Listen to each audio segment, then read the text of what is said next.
I am Aaliyah, 35 years old. At my cousin Tasha's lavish engagement party, my mother stood before our entire church congregation and mocked my so-called imaginary fiancé, publicly calling me a delusional spinster. I did not cry. I did not argue.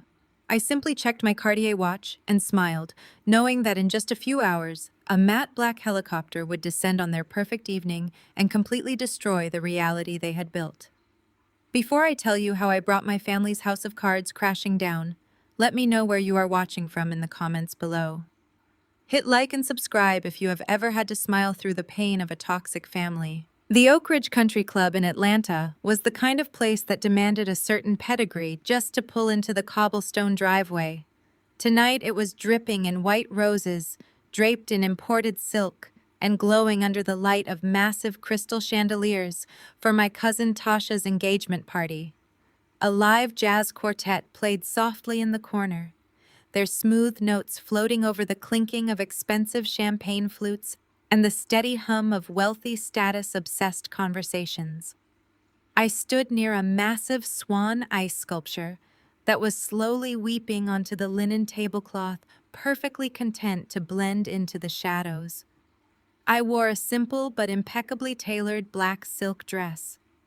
I sipped my sparkling water and observed the room with the detached precision of someone who had learned long ago that invisibility was the safest choice around my blood relatives. Across the room, holding court like absolute royalty, were my parents.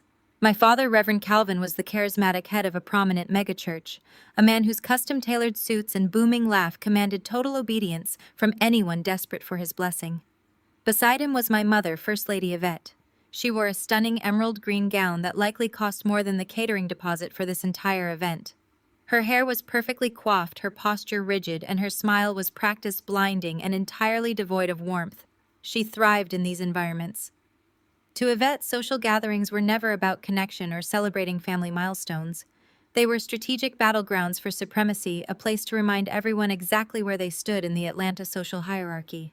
And unfortunately for me, her favorite way to elevate herself was by stepping directly on my neck. I watched as a group of elite church elders, the women who controlled the ruthless gossip network of our entire congregation, fluttered over to my mother like moths to a flame. They were a formidable group, adorned in heavy pearls, stiff Sunday hats, and suffocating designer perfumes. I could see my mother preening under their undivided attention. She held her champagne flute with absolute elegance, her voice intentionally carrying over the gentle jazz music. It was a voice designed to project to the back pews of a massive sanctuary, and tonight she was making sure her words reached every single corner of the country club patio. I remained entirely still by the ice sculpture, listening as the conversation inevitably turned away from the bride-to-be and settled exactly where my mother wanted it. On me. Sister Mildred, a woman whose judgment was as sharp as her perfectly manicured nails, leaned in close to my mother. Her voice was loud, piercing, and entirely devoid of the Christian grace she preached about on Sundays. "Yvette, honey," Sister Mildred crooned, "I was just telling the ladies how lovely little Tasha looks tonight. But tell me, how is our dear Aaliyah doing? We have not seen her bring a young man to Sunday service in years. 35 is getting up there, bless her heart. Is she ever going to settle down? Or is she going to be our dedicated church spinster forever?" The silence that followed was brief but incredibly heavy. Any normal mother would have immediately deflected the question. A loving mother would have protected her daughter, or at least changed the subject to preserve my dignity in a room full of judging eyes. Not Yvette. My mother took a slow, deliberate sip of her champagne. She looked directly across the room, her eyes locking onto mine, ensuring I was watching her every move. Then she let out a loud theatrical sigh that dripped with manufactured pity and venom. "Oh, Mildred," my mother projected, shaking her head sadly, as if bearing a terrible burden. "We pray for Aaliyah every single day. We really do. But you know how it is when a woman reaches a certain age and the prospects completely dry up. The mind does terrible things to cope with being so unwanted." A few of the church aunts gasped aloud, clutching their pearls in feigned shock and leaning closer to hear the gossip. I stood completely frozen, the condensation from my water glass chilling my fingers as I braced myself for the final blow. "What do you mean?" Yvette asked another elder, her eyes wide with a predatory curiosity. My mother let out a sharp, mocking laugh that cut straight through the soft jazz music. "I mean, my poor daughter has resorted to inventing a man. She has been telling everyone she found some incredible, wealthy partner who treats her like a queen. But of course, none of us have ever seen him. He has no social media. He has no digital footprint. He never comes to family dinners.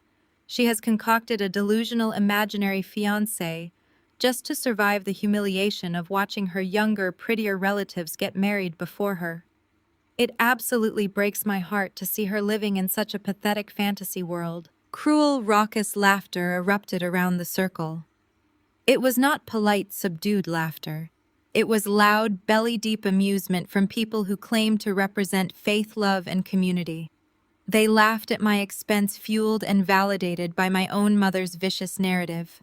I could feel the eyes of dozens of other guests turning toward me, their expressions a humiliating mix of pity, scorn, and second-hand embarrassment. They looked at me as the tragic, unhinged spinster daughter of the great Reverend Calvin, a woman so desperate and lonely she had to invent a lover just to save face at a family gathering. Any other day, any other year, those words would have completely shattered me. I would have dropped my glass, run to the bathroom, and cried until I could barely breathe. I would have let their toxic assumptions define my worth and dictate my reality. I would have believed that I was exactly the failure they said I was. But not tonight. I stood my ground next to the weeping ice sculpture. My heart did not race. My palms did not sweat. Instead, a profound, icy calm washed over my entire body, anchoring me to the marble floor. I did not flinch as the laughter echoed across the patio. I did not argue, cry, or shout across the room to defend myself. Defending myself would require seeking their validation, and I had permanently stopped craving my family's validation the day they cut me off at 22 for refusing to marry a man my father had selected for his own political gain. They thought I was a struggling interior decorator, barely scraping by in a tiny apartment. They thought I was a lonely charity case they could use as a punching bag to make themselves feel powerful and righteous. Let them laugh, I thought to myself. Let them gorge themselves on their own arrogant delusions and superiority. I took a slow, smooth sip of my sparkling water, letting the cold liquid ground me in the present moment. I lowered the glass and casually adjusted my silk sleeve, glancing down at my wrist. The flawless diamonds on my Cartier watch caught the ambient light of the country club patio, sparking brilliantly in the shadows. The time was exactly 7:15. I smiled. It was a genuine, serene smile that only a woman holding absolutely all the cards could muster. I did not need to scream or throw a tantrum. I just needed to wait. The countdown had officially begun, and my mother had absolutely no idea that the very ground she was standing on, the very luxury club she was using to humiliate me, belonged to the imaginary life she was so busy mocking. Just as my mother finished her performance for the church elders, a sudden commotion at the grand mahogany entrance doors stole the room's attention. The heavy brass handles swung open, and the jazz quartet seemed to lower their volume in deference. It was my younger sister Jada and her husband Trent making their highly anticipated, fashionably late entrance. They moved into the room not like guests attending a cousin's engagement, but like royalty gracing peasants with their presence. Jada wore a skin-tight, glittering gold gown that was entirely too loud and inappropriate for the occasion. It screamed for attention, deliberately designed to upstage Tasha, the actual bride-to-be, who was standing quietly in a pastel pink dress across the room. Trent trailed half a step behind her, wearing a flashy designer suit that fit a little too snugly around his shoulders, projecting the exact image of a wealthy finance guru that my parents absolutely worshipped. My father, Reverend Calvin, practically shoved past two deacons to reach them. My mother abandoned her circle of gossiping elders and rushed forward with her arms wide open. They embraced Jada and Trent with a theatrical display of affection that made my stomach turn. My father clapped Trent on the back, loudly praising his favorite son-in-law, while my mother kissed Jada's cheeks, declaring that the golden couple had finally arrived to bless the evening. Tasha, the guest of honor, was completely forgotten in the shadows. The double standard was so heavy it practically suffocated the room. Jada was 32, chronically unemployed, and had never finished her communications degree, but she had married a white man who claimed to manage a massive offshore investment portfolio. In my parents' eyes, that made her the ultimate success story. She was the trophy they paraded around to prove their high social standing and their elevation in Atlanta society. After soaking up the adulation of the church board, Jada's eyes scanned the room. It did not take long for her gaze to lock onto me standing quietly by the ice sculpture. A predatory gleam flashed in her eyes. I knew exactly what was coming. Jada thrived on contrast. She needed a backdrop of failure to make her own fabricated success shine brighter, and I had always been her favorite prop. She whispered something to Trent, and together they parted the crowd and made a beeline straight for my quiet corner. Aliyah Jada sang out, her voice pitching up an octave to ensure the surrounding guests could hear. She leaned in for a stiff, entirely fake air kiss. "You are actually here. We thought you would skip this one given the circumstances. Engagement parties can be so triggering when you are all alone." I gave them a polite, perfectly calibrated smile. "I am doing wonderfully, Jada. It is a beautiful venue." Jada let out a sharp, condescending sigh, looking me up and down with blatant pity. Her eyes lingered on my custom-tailored black silk dress, an exclusive piece I had flown to Milan to have fitted just for me.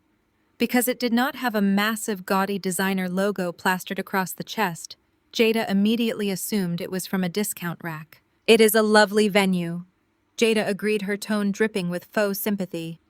"But Aliyah, honey, we really need to talk about your wardrobe. You are wearing basic black to a celebration. It just looks so depressing. You know, I was cleaning out my closet last week, and I have several past-season designer dresses that I am just going to throw away. I would be more than happy to bag them up for you. You really need to start dressing for the life you want, not the struggling reality you are stuck in.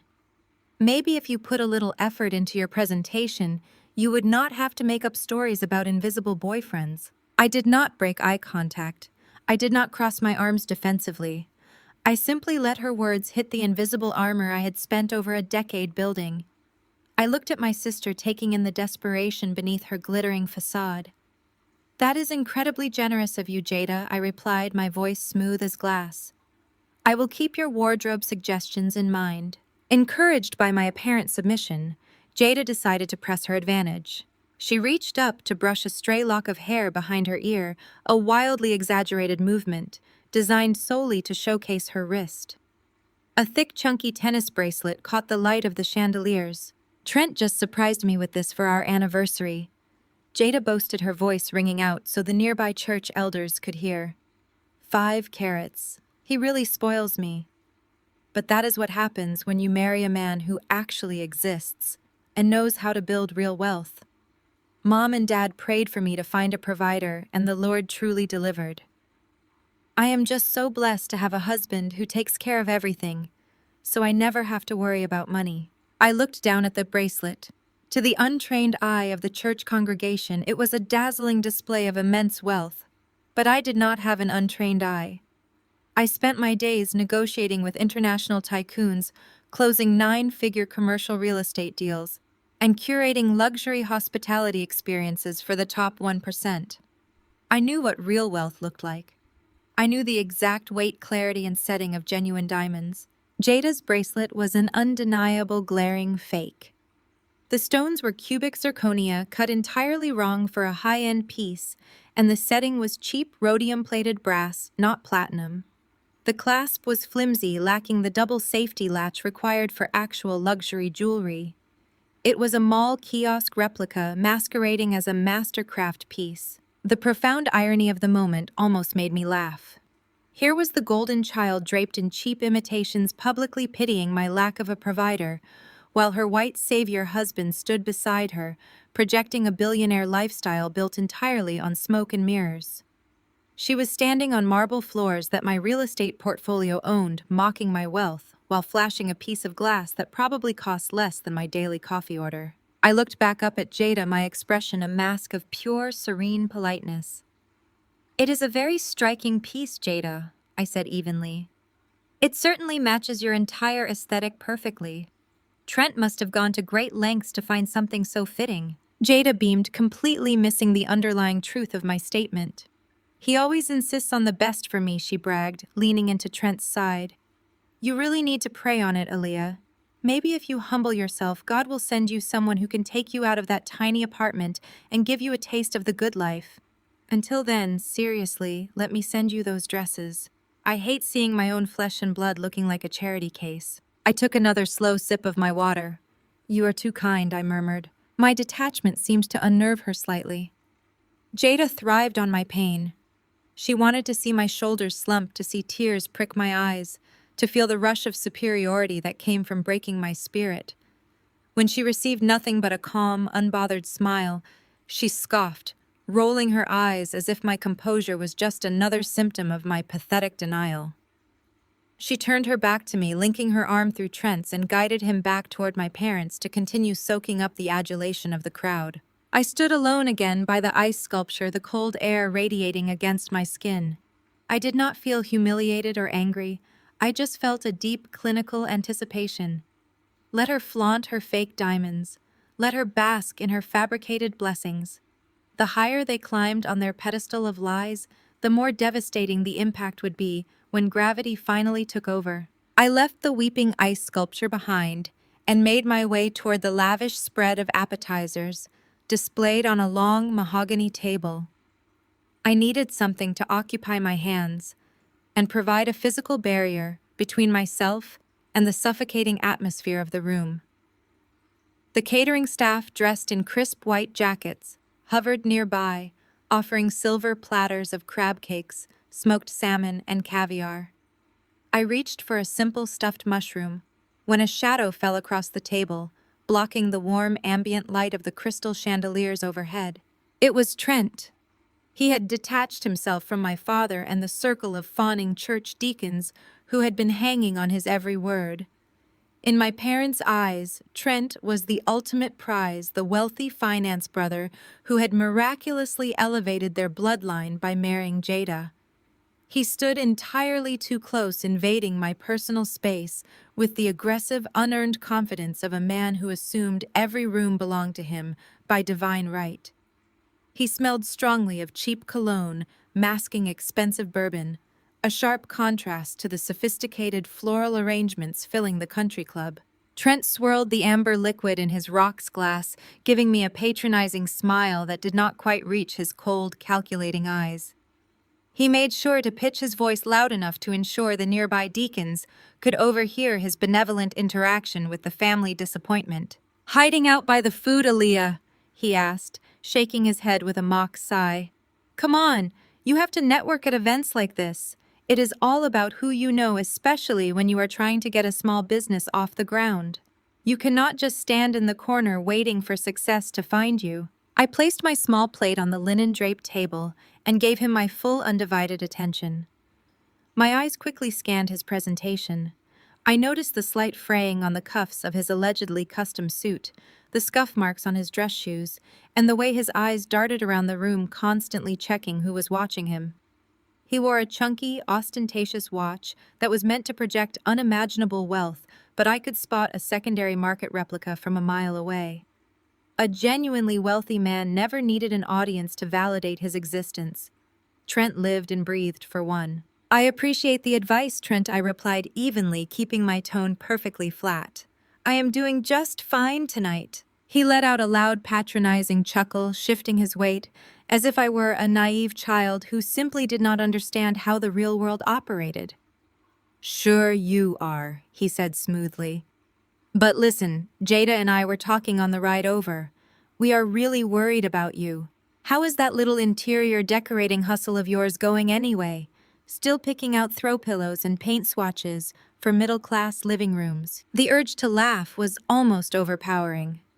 My little decorating hustle had just acquired a string of boutique luxury hotels across the eastern seaboard, executing a 9-figure redesign that was currently being featured in architectural digests globally.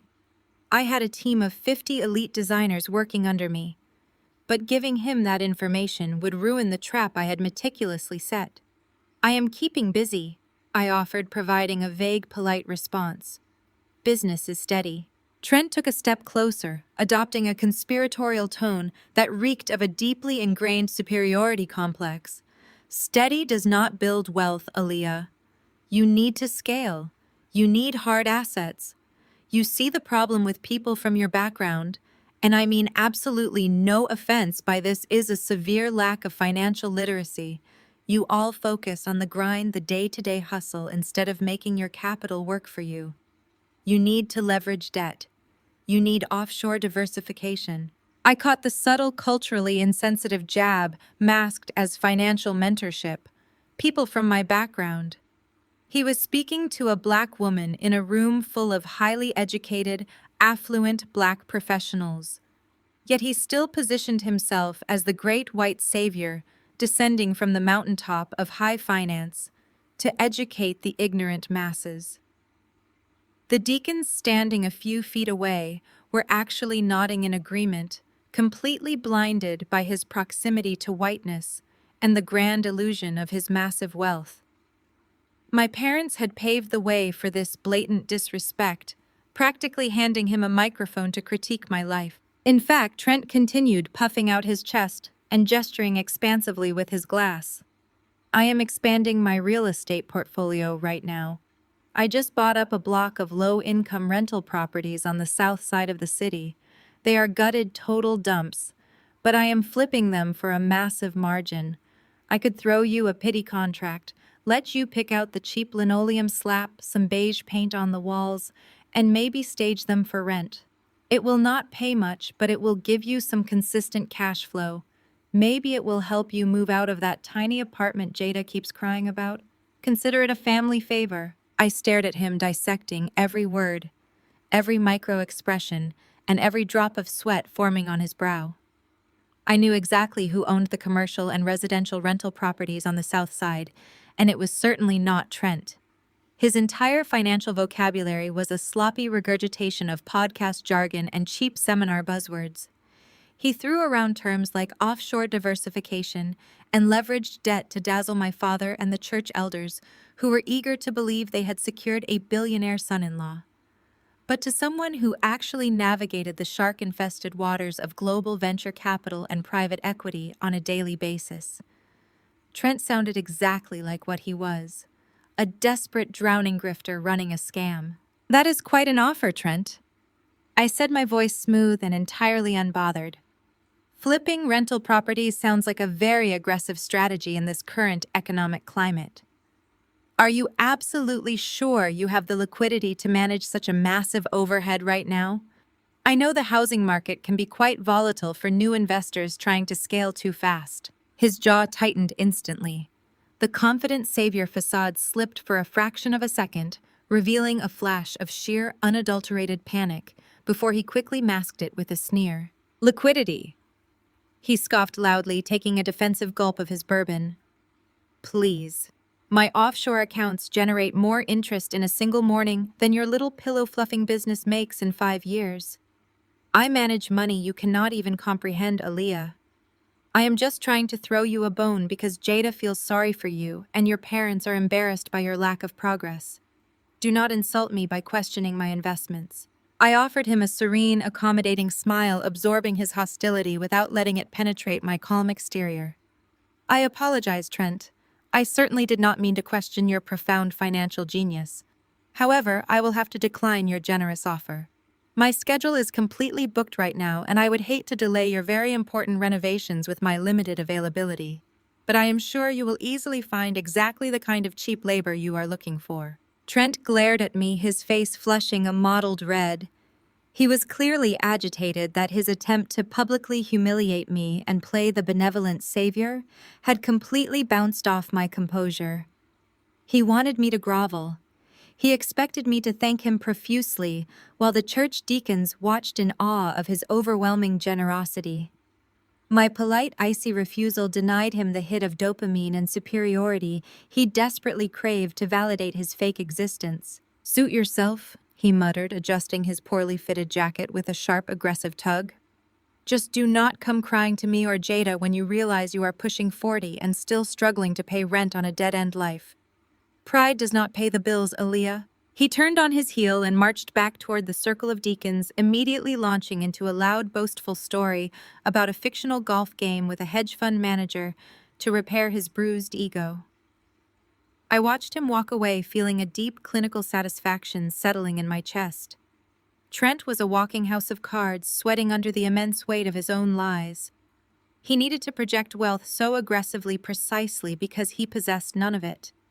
My parents had traded their own daughter's dignity to worship a man who was actively bleeding them dry. I picked up my glass of sparkling water and took another slow sip. Let him brag. Let him play the wealthy savior for the church elders who hung on his every fabricated word. I had already made a mental note of his desperate need for validation and control.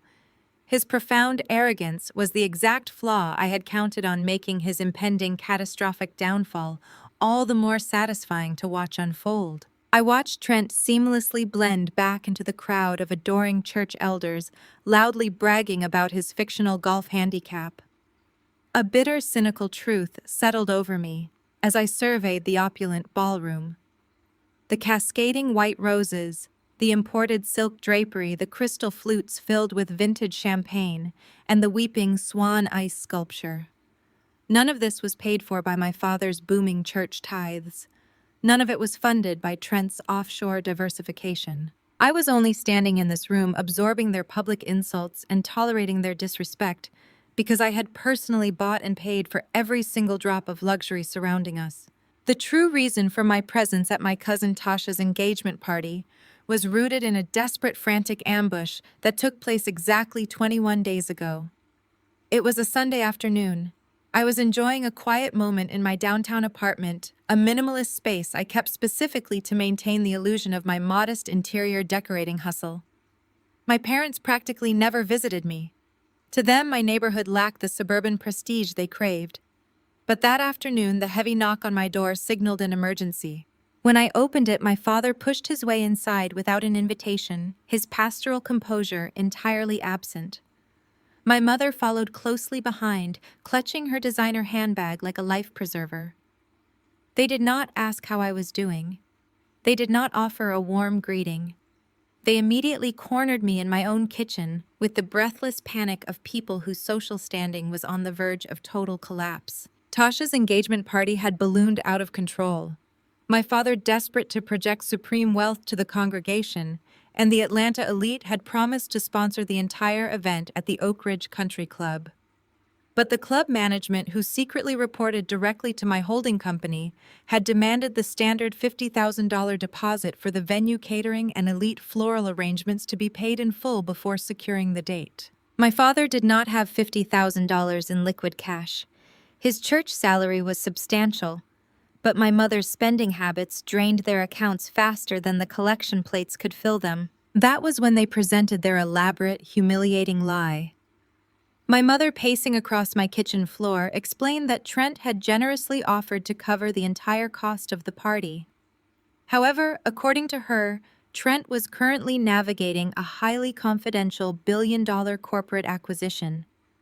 Because of this massive power move, his offshore portfolio and domestic assets were temporarily frozen by federal regulators. It was a ridiculous, easily disprovable lie, constructed from buzzwords Trent had probably fed them over dinner. But my parents, completely blinded by their worship of his perceived status, swallowed it whole. "We just need a bridge loan, Aaliyah," my father had demanded, using his booming pulpit voice to mask his desperation. "Trent has millions tied up in international escrow. He will wire you the funds the very night of the party. He promised me on his honor as a businessman." My mother had immediately chimed in, layering the request with her signature brand of psychological manipulation. "You need to be useful to this family for once, Aaliyah. You have no husband to consult. You have no children to feed or put through private school. You live in this tiny space. You must have some credit available. Jada's husband is out there making history, securing generational wealth for our bloodline. The absolute least you can do is put your credit card down for a few weeks to ensure your cousin has a beautiful night. Do not be selfish." I had stood in my kitchen staring at the two people who were supposed to protect me listening, as they shamelessly demanded I drain what they assumed was my entire life savings to protect the ego of a white con artist. They were actively bleeding their scapegoat dry to fund a party where they fully intended to publicly shame me. It was the ultimate double standard. Jada and Trent received worship and praise for wealth that did not exist while I was ordered to empty my pockets to maintain their fraudulent illusion. Any reasonable person would have slammed the door in their faces. Any financial advisor would have warned against handing $50,000 to people with a track record of severe emotional abuse. I knew exactly who and what Trent was. I knew his offshore portfolio was a complete fabrication. I knew he was drowning in debt. I knew that the $50,000 would never under any circumstances be wired to my account tonight or any other night. But I did not refuse them. I did not argue. I did not point out the glaring holes in Trent's financial story. Instead, I walked over to my bag, pulled out my wallet, and retrieved my heavy, solid metal black card, keeping my thumb carefully positioned over the elite insignia. I asked my father for the vendor payment link. I watched the relief wash over his sweating face as the transaction was approved. I watched my mother immediately regain her arrogant posture, smoothing her skirt and adjusting her jewelry the second the financial crisis was averted. They offered no genuine gratitude. My mother simply reminded me to wear something appropriate to the party so I would not embarrass them before turning on her heel and marching out of my apartment. They walked away, believing they had successfully bullied their spinster daughter into submission. They believed they had secured a free luxury event on my dime. What they failed to realize was that I did not give them a bridge loan. I purchased a front row ticket to their total destruction. Paying that venue invoice was the most strategic investment I had made all year. By putting my name and my capital directly on the vendor contracts for this engagement party, I legally intertwined myself with Trent's financial obligations. It gave my forensic accounting team the exact authorization they needed to pull the threads of his alleged offshore accounts. It allowed my attorneys to officially document his promises of repayment as legally binding commercial fraud. I swiped that card because it set the perfect, inescapable trap. I snapped back to the present moment, the cool condensation of my water glass grounding me amid the swelling sounds of the jazz quartet. I looked at my mother, who was now across the room, proudly boasting to the bride's parents about how her wonderful son-in-law Trent had generously sponsored the entire evening. I looked at Trent stuffing his face with imported caviar that I had personally selected and paid for. They were feasting on my capital, reveling in my perceived subjugation, entirely oblivious to the reality that they were dancing inside a cage that I had already locked. The money did not matter to me. $50,000 was a rounding error in my daily operational budget. But the audacity mattered. The sheer unadulterated disrespect mattered. They had demanded my resources while denying my humanity, and tonight the debt was coming due. Trent had promised to wire the funds by the night of the party. He had given his word as a businessman. I smiled, my eyes locking onto the grand entrance of the country club. I was very much looking forward to collecting my payment. My contemplation of Trent's impending ruin was interrupted by a sharp clinking sound. A waiter, a young man with a slicked-back hairstyle and a highly judgmental gaze, approached my quiet corner of the patio. He carried a heavy silver tray lined with crystal flutes of premium champagne. I reached out to take a glass, wanting something cold to hold. Before my fingers could touch the crystal, he smoothly pivoted his body deliberately, pulling the tray out of my reach. He offered the expensive champagne to a wealthy church deacon standing a few feet away, bowing his head in exaggerated respect. When the waiter turned back to me, he pulled a different, much smaller tray from the bottom tier of his serving cart. It held standard, inexpensive Prosecco and plastic cups of sparkling apple cider. "Perhaps you would prefer this instead," he said, his tone dripping with a polite but unmistakable condescension. I recognized exactly what was happening. He had been stationed near my mother during her entire theatrical speech. He had heard her call me a struggling, delusional spinster who could not afford to sustain myself. He had absorbed her toxic narrative and decided, based entirely on her public humiliation of me, that I was not worthy of the top-shelf vintage. He viewed me as the family charity case who should be grateful for the cheap cider. I looked at the plastic cup he offered, then slowly raised my gaze to meet his eyes. I memorized the name engraved on his gold name tag. I did not raise my voice or show a single ounce of anger. I leaned in just a fraction and spoke with a quiet, terrifying authority. I will pass on the cider. And for your own career progression, I highly recommend you adjust your hospitality standards before the actual owner of this club reviews the security footage of your shift. He blinked, suddenly confused and deeply unnerved by the absolute coldness in my eyes. He swallowed hard, gave a stiff nod, and hurried away toward the kitchen. He was just a symptom of the disease my parents had spread. People treat you exactly how your family allows them to treat you. And for 13 years, I had allowed my parents to paint me as the tragic, impoverished failure of the family bloodline. It was a role they forcefully assigned to me when I was 22 years old, and it was a role I eventually embraced as the ultimate camouflage. Fresh out of college, my father had summoned me to his opulent church office. He did not ask about my career goals, my ambitions, or my dreams. Instead, he slid a velvet jewelry box across his massive oak desk. He had arranged a marriage for me with a prominent state senator who served on our church board.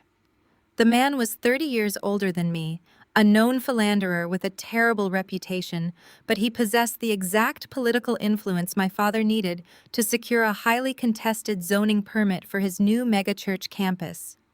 I was expected to be the bargaining chip.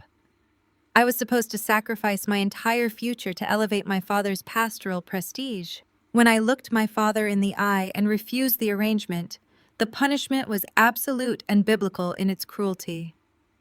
My parents drove to my dorm, packed my belongings in cheap black garbage bags, and tossed them onto the front porch. They cut off my cell phone. They emptied my modest savings account, which they still had joint access to, and banished me from their lives. My mother stood in the doorway, her face twisted in rage, and told me I would be homeless, begging on the streets, and that no man of value would ever want a disobedient, stubborn girl who turned her back on the church. I did not beg. I took the few $100s I had hidden away and rented a miserable windowless room in a dangerous part of town. I did not start a cute little interior decorating hustle like they love to tell their friends. I took a grueling entry-level job at a high-stakes commercial real estate firm. I became a sponge. I learned the ruthless, unsentimental blood sport of property acquisition, zoning laws, and corporate leverage. While my sister Jada was getting her nails done and going on European vacations funded by my parents, I was working 100-hour weeks. I was eating instant noodles, sleeping on the floor of my office, and studying financial markets until my eyes blurred. Within 3 years, I secured my first independent commercial property loan. I bought a distressed, abandoned strip mall, completely revitalized it, and flipped it for triple the purchase price. I took that capital and bought a high-rise office building. Then I bought a boutique hotel. Then I purchased an entire block of prime commercial real estate in downtown Atlanta. Over the next decade, I built a formidable multi-million-dollar commercial real estate empire from absolute scratch. I operated entirely through anonymous holding companies and proxy boards of directors to shield my identity. I sat at mahogany tables with international tycoons and negotiated 9-figure corporate acquisitions without breaking a single sweat. I became the shadow chief executive officer of a massive hospitality and property conglomerate. I owned the luxury apartment buildings my parents' friends rented. I owned the commercial plazas where my mother shopped. Yet the hardest part of my journey was not the brutal corporate negotiations or the sleepless nights analyzing market trends. The absolute hardest part was the psychological discipline required to maintain my cover. When my parents eventually allowed me back into the family fold a few years ago, it was not out of grace or parental love. It was because a narcissist desperately needs a scapegoat to feel superior, and Jada needed a baseline of failure to compare her life against. I allowed them to believe I was barely scraping by as a struggling decorator because it served my purposes. The sheer agonizing willpower it took to sit at Sunday family dinners in silence was my greatest achievement. I would sit at my mother's dining table chewing on dry roast beef, listening to my father lecture me about submission, faith, and financial responsibility. I would listen to Jada brag about a leased luxury car she could barely afford the monthly payments on. I would smile and nod graciously, while my mother offered me leftover food in plastic containers, loudly proclaiming that I probably needed the charity for my sad little apartment. The irony was almost suffocating.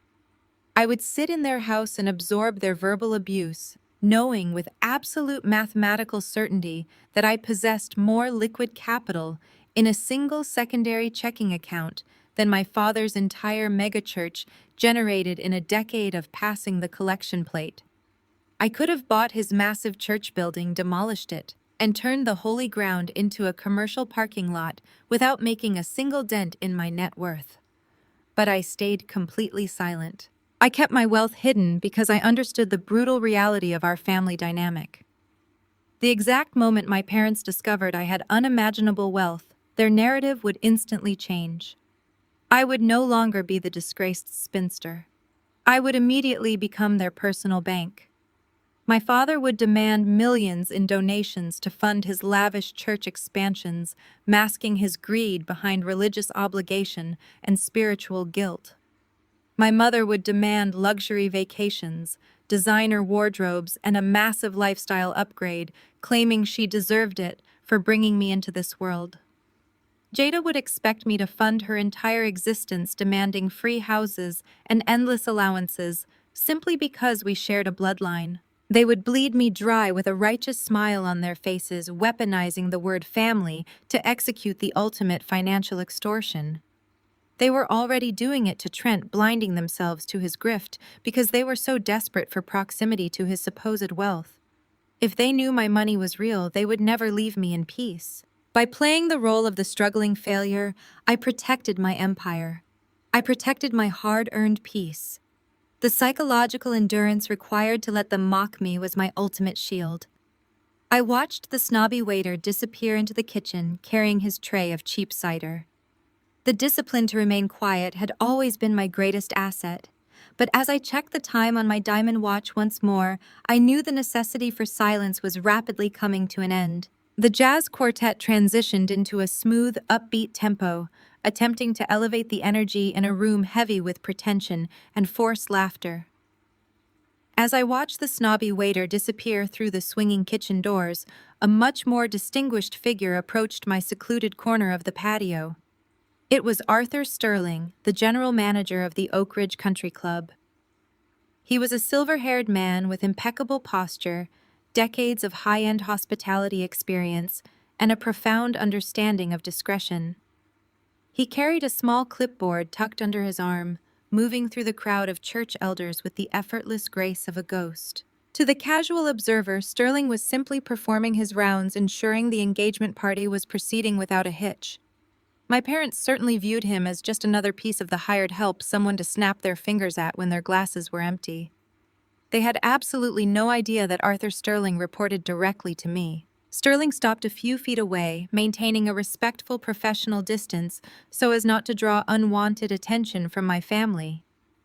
He offered a polite, deferential bow of his head, the kind of greeting reserved for elite guests. "Is the sparkling water to your liking, madam?" he asked, his voice projecting, just loud enough for any passing church deacons to hear a standard hospitality check. Then, lowering his voice to a near whisper that only I could catch, he delivered his actual message. "Miss Williams, the main bar is running dangerously low on the Dom Perignon. The Reverend and his guests are consuming the premium stock at twice our projected rate. Do I have your authorization to unlock the private reserve cellar to keep the event fully supplied?" I did not break my relaxed posture. I kept my eyes focused on the lively dance floor, watching my cousin Tasha awkwardly navigate a dance with her new fiancé. I gave Sterling a slow, subtle nod. "Unlock the reserve, Sterling," I murmured softly. "Keep their glasses completely full. I want my parents and their guests to feel as comfortable and indulged as humanly possible tonight. Spare absolutely no expense on the champagne." "Understood, madam," he replied quietly. He offered another crisp, public bow and seamlessly melted back into the crowd, moving toward the kitchen to execute my quiet command. A profound, razor-sharp irony settled deeply into my bones as I watched him walk away. The Oak Ridge Country Club was a historic, incredibly exclusive institution in Atlanta. It was a bastion of old Southern money, boasting a pristine 18-hole golf course, Olympic-sized tennis courts, and a dining room draped in legacy. For decades, my parents had viewed a membership at Oak Ridge as the ultimate pinnacle of social arrival. They had spent 20 years languishing on a notoriously strict waiting list, practically begging the admissions board to let them in so they could validate their status among the city's elite. What my father, Reverend Calvin, and my mother, First Lady Yvette, did not know was that they were currently drinking champagne on my property. 2 years ago, during a massive economic downturn, the previous ownership group of the country club had severely mismanaged their hedge funds. Oak Ridge faced a quiet, humiliating liquidation. They were desperate for a bailout to avoid public bankruptcy. That was when my commercial real estate firm swooped in. Operating through a complex web of anonymous holding companies and proxy boards, I acquired the deed, the grounds, the historic clubhouse, and every single asset belonging to Oak Ridge for pennies on the dollar. I became the absolute, undisputed shadow owner of the very institution my parents worshipped. I owned the imported marble floor my mother was standing on when she publicly branded me a delusional spinster. I owned the massive crystal chandeliers casting a warm, expensive glow over Jada's cheap fake diamond bracelet. I owned the perfectly manicured greens stretching out into the dark night beyond the terrace. The very ground my family was currently walking on to mock my existence belonged entirely to me. I looked across the ballroom and spotted my father puffing his chest out by the mahogany cigar lounge. He was holding a lit Cuban cigar, aggressively bragging to a group of impressionable young deacons about his elite, powerful connections.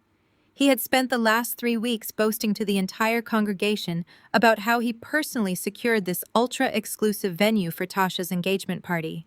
He told everyone who would listen that his pastoral influence and supreme social standing had miraculously bypassed the club's 2-year waiting list for private events. The reality of the situation was almost tragically comical. There was no pastoral miracle. There was no supreme social standing. 3 months ago, Arthur Sterling had forwarded my father's event application directly to my encrypted email. I had approved the country club booking from my laptop while sitting on my sofa drinking my morning coffee. I had personally authorized my own family to rent my own property, knowing full well they would use the occasion to flaunt a lifestyle they could not actually afford. My strict anonymity at Oak Ridge was a vital matter of asset protection. Arthur Sterling knew my true identity, as did my chief financial officer, but the rest of the staff, including that arrogant young waiter with the cheap cider, were completely in the dark. I designed it that way on purpose. It allowed me to move through my own properties, unrecognized, observing the true, unfiltered nature of people when they believed they were dealing with a nobody. More importantly, maintaining my cover protected me from the bottomless financial vampirism of my own bloodline. If Yvette ever discovered that I held the deed to the Oak Ridge Country Club, the psychological warfare would escalate into absolute tyranny. She would immediately terrorize the management team. She would demand that a massive framed portrait of herself be hung in the grand foyer. She would host lavish, unpaid church luncheons every single Sunday, expecting my highly trained culinary staff to bow to her every whim while refusing to leave a single dollar in tips. Jada would be even worse. My golden child sister would throw endless obnoxious pool parties, rack up astronomical bar tabs, and expect me to simply absorb the catastrophic costs because we shared a last name. She would treat the club as her personal playground, using my hard-earned assets to generate social media content to impress her shallow circle of friends. And then there was Trent. If my white savior brother-in-law knew I owned this establishment, he would bring his sleazy, low-level business partners here to play golf for free. He would use my pristine historic greens to legitimize his fraudulent investment schemes, draping his Ponzi operations in the respectable veneer of my country club. They would behave like an invading army, systematically destroying the prestige and profitability of the property while claiming they had every right to do so under the banner of family loyalty. By playing the role of the quiet, struggling interior decorator, I kept my empire completely insulated from their greed. I allowed my father to believe he was a heavyweight negotiator. I allowed my mother to pretend she was old money royalty. I let them gorge themselves on my premium reserve champagne, knowing that every sip they took only tightened the steel trap I had built around them. The air inside the ballroom was growing thick, with the smell of expensive perfume-roasted meats and the suffocating weight of my family's relentless posturing. The noise of the party was beginning to irritate me, and I needed to physically distance myself from the toxic radiation of my mother's presence before I lost the serene composure I had worked so hard to maintain. I turned away from the weeping ice sculpture and navigated through a set of heavy French doors, stepping out onto the quiet private stone balcony overlooking the 18th hole. The cool, crisp Atlanta night air washed over my face, providing an instant sense of relief. The balcony was deserted, wrapped in shadows, and completely shielded from the judging eyes of the church congregation inside. I let out a slow, controlled breath, the tension leaving my shoulders. I reached into my black silk clutch and pulled out my phone. The screen illuminated the darkness, displaying a single unread text message that made my heart race with a fierce, undeniable thrill. The waiting was over. The screen of my encrypted phone illuminated the shadows of the stone balcony, cutting through the darkness with a single highly anticipated notification. I swiped the notification to open the secure messaging application. There was no casual greeting, no playful emojis, and no unnecessary filler. The message was crisp, precise, and absolute. Airspace cleared. ETA 20 minutes. Yay. A sharp electric thrill shot straight down my spine. The waiting was truly over. I locked the screen and slipped the phone back into my black silk clutch. I closed my eyes and let the cool Atlanta night air wash over my face, allowing myself a rare moment to savor the profound adrenaline of the impending strike. As I stood there listening to the faint, muffled sounds of the jazz band playing inside the ballroom, my mind drifted away from the petty, suffocating theater of my family. My thoughts traveled exactly 8 months back in time, landing thousands of miles away in the blistering, unforgiving heat of the United Arab Emirates. The Global Commercial Real Estate Summit in Dubai was not a place for tourists, dreamers, or amateur investors like Trent. It was the apex of international finance, a highly exclusive battleground, where the world's most ruthless sovereign wealth funds, private equity sharks, and property magnates gathered to carve up global markets. The air inside the Burj Al Arab Conference Center was thick with old money and aggressive capital. I was there operating under the guise of an executive consultant for my own anonymous holding company. I sat at a massive glass table surrounded by European developers and Middle Eastern oil barons, finalizing the acquisition of a highly coveted multi-billion-dollar coastal resort portfolio. Most of the men in that room made the fatal mistake of underestimating me. When they looked across the table, they did not see a predator. They saw a quiet 35-year-old black woman taking notes, assuming I was merely the administrative assistant for the phantom chief executive officer who owned the holding company. They thought they could bully my proxy representatives into accepting a severely undervalued contract. When a prominent German developer attempted to aggressively restructure the capitalization rate in his favor, assuming my team lacked the financial literacy to catch his sleight of hand, I dropped my pen. I stopped pretending to be the assistant. I leaned forward, looked the man dead in the eye, and systematically dismantled his entire financial argument. I exposed the hidden liabilities in his domestic supply chain, corrected his flawed market projections, and cornered him into accepting a deal that heavily favored my enterprise. The room fell into a stunned, absolute silence. I had effectively gutted a titan of European real estate without raising my voice a single decibel. And from the far corner of that glass boardroom, watching the entire execution with a look of profound, unwavering fascination, was Xavier. Xavier was 38 years old, a self-made African-American titan who dominated the venture capital and private aviation sectors. He had built his empire from a single leased cargo plane into a global fleet of private jets, securing exclusive contracts with international dignitaries and elite corporate boards. He moved with a quiet, lethal grace, possessing the kind of undeniable gravitational power that forced entire rooms to adjust to his presence. He did not wear flashy replica watches or boast about his offshore diversification like my brother-in-law, Trent. Xavier possessed the supreme quiet confidence of a man whose net worth was a matter of public record on the global financial index. We did not meet over spilled coffee or through a forced, awkward introduction at a crowded bar. There was no fairy tale romance, no cheesy pickup lines, and no tedious small talk about the weather. When the summit concluded for the day, I retreated to the exclusive billionaire's lounge on the top floor of the hotel, seeking a moment of quiet away from the networking frenzy. Xavier bypassed a dozen wealthy investors desperate for his attention, walked straight over to my secluded table, and took a seat across from me. He did not offer to buy me a drink. He did not compliment my dress. He looked directly at me, his dark eyes sharp and analytical, and immediately challenged the leverage strategy I had used to close the coastal resort deal. He pointed out a minuscule high-risk vulnerability in the geopolitical zoning laws of the region I had just acquired. It was a test. He was probing the depths of my intellect, checking to see if my performance in the boardroom was a fluke or a standard operating procedure. I did not flinch. I fired back instantly, matching his intensity. I not only defended my zoning strategy with flawless legal precedent, but I pivoted and casually dissected a recent highly publicized merger his aviation company had completed, exposing a structural inefficiency in his European fuel supply chain. A slow, devastatingly handsome smile spread across Xavier's face. In that exact moment, the air between us practically ignited. It was a collision of absolute equals. He recognized a predator at the top of the food chain, a woman who did not need his money, his protection, or his validation.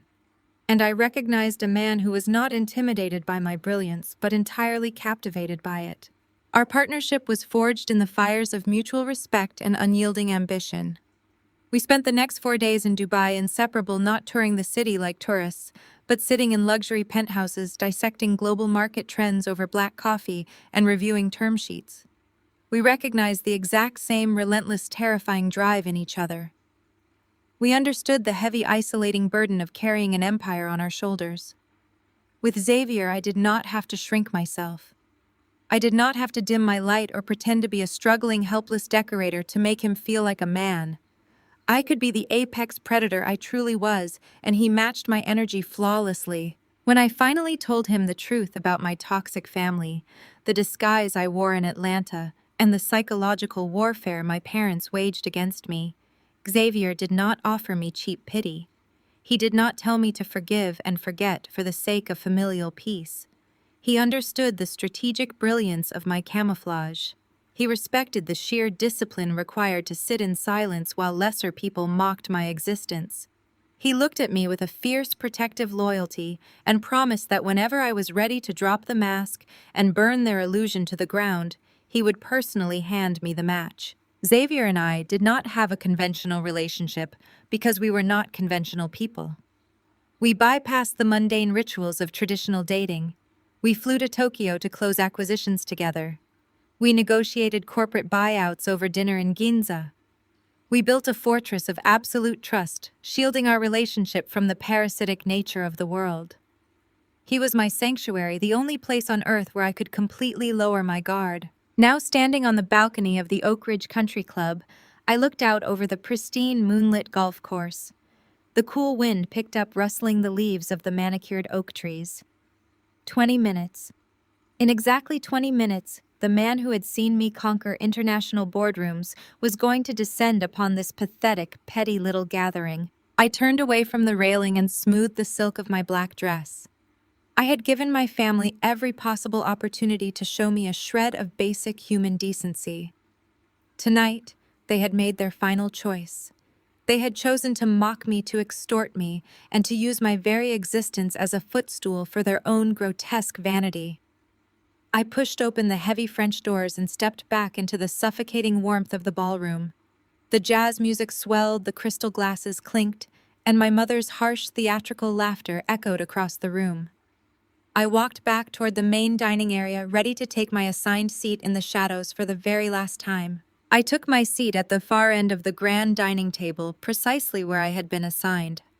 My designated spot was wedged firmly between a swinging kitchen door and a thick decorative marble pillar, ensuring I remained entirely hidden from the professional photographer my parents had hired to document the evening. I settled into the plush velvet chair, ignoring the loud, boastful conversations echoing around me, and rested my hands quietly in my lap. My right thumb instinctively brushed against my left ring finger. The skin there was completely bare. I did not wear an engagement ring tonight because I was no longer an engaged woman. Exactly 1 month ago, Xavier and I eloped. We entirely bypassed the traditional, exhausting spectacle of a massive societal wedding. We did not send out embossed invitations or rent out a sprawling estate for hundreds of guests we barely knew. Instead, we flew his private jet directly to Monaco. We exchanged our vows on a secluded sun-drenched terrace overlooking the Mediterranean Sea, with only the crashing waves and a highly vetted local officiant to witness our union. It was a fiercely private, profoundly beautiful ceremony, stripped of all pretense and theatrical performance. Why did I hide the most important day of my life from my own flesh and blood? Because introducing a man like Xavier into the venomous ecosystem of my family would have been an act of absolute self-destruction.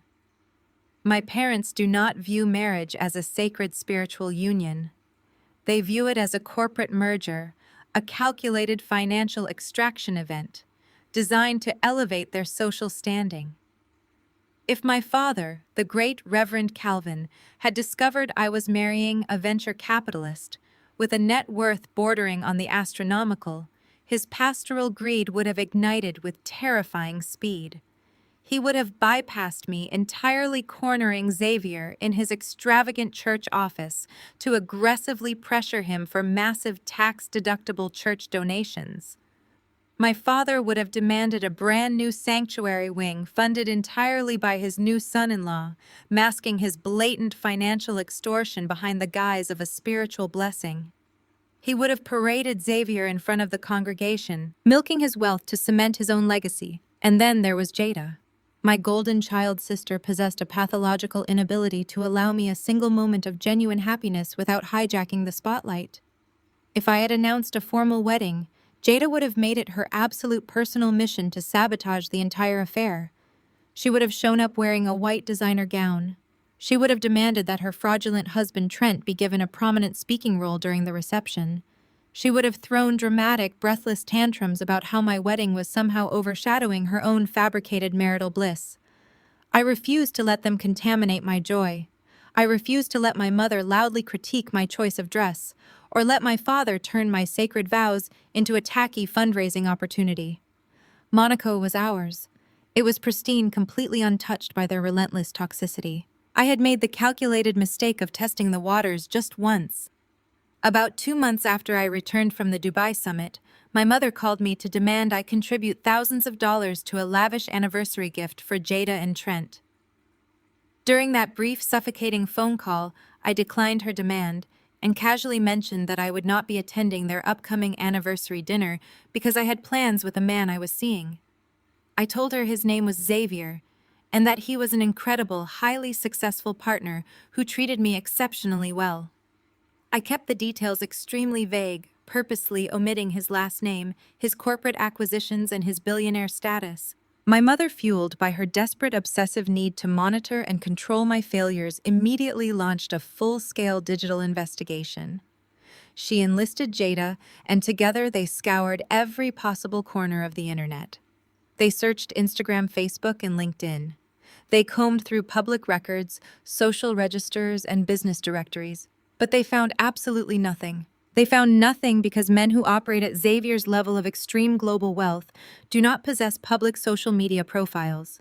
They do not post vacation photos for validation, nor do they update their relationship status for the general public to consume. His digital footprint is scrubbed entirely clean by elite corporate reputation management firms. He is a ghost to the average internet user, existing exclusively in encrypted financial registries, secured global boardrooms, and highly classified aviation manifests. Because my mother and sister could not find a single tagged photo or public profile, their minds simply short-circuited. They could not process the reality of extreme invisible wealth. To my status-obsessed family, if a man could not be flaunted online to generate jealousy from their peers, he simply did not exist. Instead of asking me directly for more information, my mother immediately weaponized her lack of findings. She started telling the church elders and the entire congregation that my loneliness had finally driven me to sheer insanity. She branded Xavier a fake boyfriend, a pathetic imaginary figure I had conjured up out of thin air to cope with my miserable existence as a struggling, unwanted interior decorator. When the vicious rumors inevitably circled back to me through a gossiping aunt, I did not issue a correction. I did not send my mother a photo of Xavier and me dining in Tokyo, nor did I show her the deed to one of his cargo planes. I let them run wild with the lie. I let them build a towering, arrogant monument to their own profound ignorance. The fake boyfriend narrative served as the ultimate camouflage, keeping them entirely focused on my supposed humiliation while I quietly expanded my commercial real estate empire and married the love of my life in absolute peace. I rubbed my bare ring finger one last time, feeling the phantom weight of the jewelry that rightfully belonged there. Following our elopement in Monaco, Xavier had placed a massive, flawless 10-carat diamond on my hand. It was a custom-cut stone of breathtaking clarity, designed to be completely undeniable. However, he had taken it to his personal jeweler in Switzerland earlier this week to have the platinum setting tightened and meticulously polished for its grand debut. The ring was currently sitting safely inside the sleek titanium briefcase he was bringing with him tonight. I took a slow breath and adjusted my posture, perfectly content in my shadowed seat near the kitchen doors. My family was currently operating under the absolute certainty that I was a broken, delusional woman sitting alone at a cousin's engagement party. They believed they had won. They believed their narrative was the undeniable truth. They had no idea that my silence was not submission, but the disciplined patience of a predator waiting for the exact right moment to strike. The grand ballroom began to hum with the sharp clinking of heavy silver and fine china as the 200 guests took their assigned seats for the formal plated dinner. Moving away from the shadows of the terrace, I navigated the crowded room and located my designated place card. The seating arrangement was a masterclass in psychological warfare.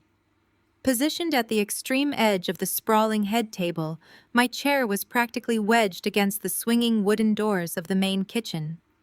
Every time a server rushed past, bearing heavy trays of food, a jarring draft of hot air, smelling of roasted garlic and industrial dish soap, washed over my bare shoulders. It was a highly calculated assignment, a physical manifestation of my exact place in the family hierarchy. My parents had naturally positioned themselves dead center at the head table. They flanked Tasha and her mild-mannered fiancé, but they commanded the physical space as if they were the actual couple renewing their vows. Jada and Trent sat directly opposite my parents, completing an impenetrable square of toxic royalty. The rest of the table was populated by high-ranking church deacons, wealthy congregants, and influential local politicians my father wanted to impress. As the first course of seared jumbo scallops and wild arugula salad was placed before us by the catering staff, I had secretly hired, the ambient noise of the room settled into a steady, affluent murmur. My mother, however, absolutely despised a calm room. A calm room meant she was not the undisputed center of attention. I watched her tap her manicured fingernail against her crystal water goblet. It was a subtle, highly practiced signal that the surrounding congregation was expected to stop their side conversations and tune in to her broadcast. "Aaliyah," my mother called out. Her voice effortlessly sliced through the gentle jazz music carrying down the length of the massive table with terrifying precision. I looked up from my salad, keeping my facial expression perfectly neutral. I placed my silver fork down on the imported linen tablecloth. Yes, Mother. She leaned forward, resting her elbows on the table and projecting a mask of deep pastoral concern that was entirely fraudulent. We noticed your +1 chair is still completely empty. She gestured toward the vacant seat beside me with a heavily ringed hand. Is your incredibly wealthy, mysterious billionaire boyfriend stuck in Atlanta traffic? Or did his invisible private jet get grounded due to bad weather? A low collective ripple of giggles spread through the nearby church deacons. They covered their mouths, their eyes darting between my mother and me, eager to witness the public crucifixion of the Reverend's spinster daughter. I took a slow, deliberate breath, drawing upon years of corporate negotiation tactics. I maintained unwavering eye contact with my mother. He was delayed by a pressing business matter. I replied smoothly, my voice lacking any trace of defensive anger. But he assured me he will be joining us shortly. Jada let out a sharp, ungraceful snort, nearly choking on her vintage champagne. She slapped her hand against the mahogany table, her fake diamond bracelet clanking loudly against the wood. Oh, Aaliyah, please stop. It is actually getting painful to watch you do this. You do not have to keep lying to us. We are your family. If you are lonely, just admit you are lonely. Making up a phantom billionaire just to sound impressive at family dinners is honestly grounds for a psychiatric wellness check. Refusing to let the spotlight shift away from her, Jada turned her attention to the church elders seated nearby. She raised her voice, ensuring her performative pity reached the maximum number of guests. Seriously, everyone, we have been trying to get her to seek professional counseling for months. She sits in her tiny little apartment all day, playing with paint swatches, inventing this magnificent fairy tale life where a rich man sweeps her off her feet. I told her I would gladly pay for her therapy sessions out of my own pocket, but she absolutely refuses to get the mental help she clearly needs. The elders murmured in unison, shaking their heads in synchronized sorrow. They looked at me as if I were a tragic, broken animal entirely detached from reality. Trent, emboldened by his wife's viciousness and desperate to secure his position as the alpha male of the table, leaned back in his chair. He unbuttoned his poorly fitted suit jacket, man-spreading aggressively to claim as much physical space as possible. He swirled the expensive bourbon in his glass, flashing a predatory yellow-toothed grin that made my skin crawl. You know, Jada, you are looking at this all wrong, Trent sneered, his voice booming over the ambient noise of the ballroom. Aaliyah probably did secure a +1 for tonight. She just went about it the wrong way. I hear there are plenty of struggling out-of-work actors out in Los Angeles who will gladly play the role of a devoted, wealthy fiancé for the right price. The problem is, with her little interior decorating hustle, she probably could not afford his premium hourly rate. I guess her deposit check bounced, and the actor decided to stay home. The entire head table erupted into a deafening chorus of sycophantic laughter. My father threw his head back, chuckling deeply from his chest, as if his white son-in-law had just delivered the most brilliant, sophisticated comedic punchline of the decade. The church elders giggled loudly, thoroughly enjoying my public humiliation. My mother beamed with absolute pride, looking at Trent as if he were a divine gift sent straight from the heavens to validate her superiority over me. They were feasting on my dignity, gorging themselves on the narrative of my pathetic existence while physically chewing on the gourmet steaks that my black card had purchased. I briefly shifted my gaze to Tasha, the actual bride-to-be. This was her engagement party, a night meant to celebrate her future marriage and her happiness. Yet she sat quietly in her pastel pink dress, her eyes firmly glued to her untouched plate of food. She looked visibly uncomfortable, her shoulders hunched inward as the cruel laughter washed over her. She knew exactly how vicious this display was, but she lacked the spine to intervene. Tasha had learned the exact same survival mechanism I had once employed as a child. Keep your head down, stay perfectly silent, and never cross First Lady Yvette or the Golden Child. By remaining silent, Tasha was entirely complicit in the abuse. I made a quiet, permanent mental note of her cowardice. The mockery continued to flow, washing over me in relentless, overlapping waves. Trent loudly suggested that maybe my imaginary boyfriend was actually a ghost haunting my apartment building. Jada joked that they should instruct the catering staff to set an extra plate of food on the floor, just in case my invisible man was hungry. My mother chimed in, stating that she would light a special prayer candle at tomorrow's Sunday service to ask the Lord to heal my broken delusional mind. I did not break. I did not offer a single word of defense or justification. I sat straight-backed in my velvet chair, projecting an aura of total unbreakable sovereignty.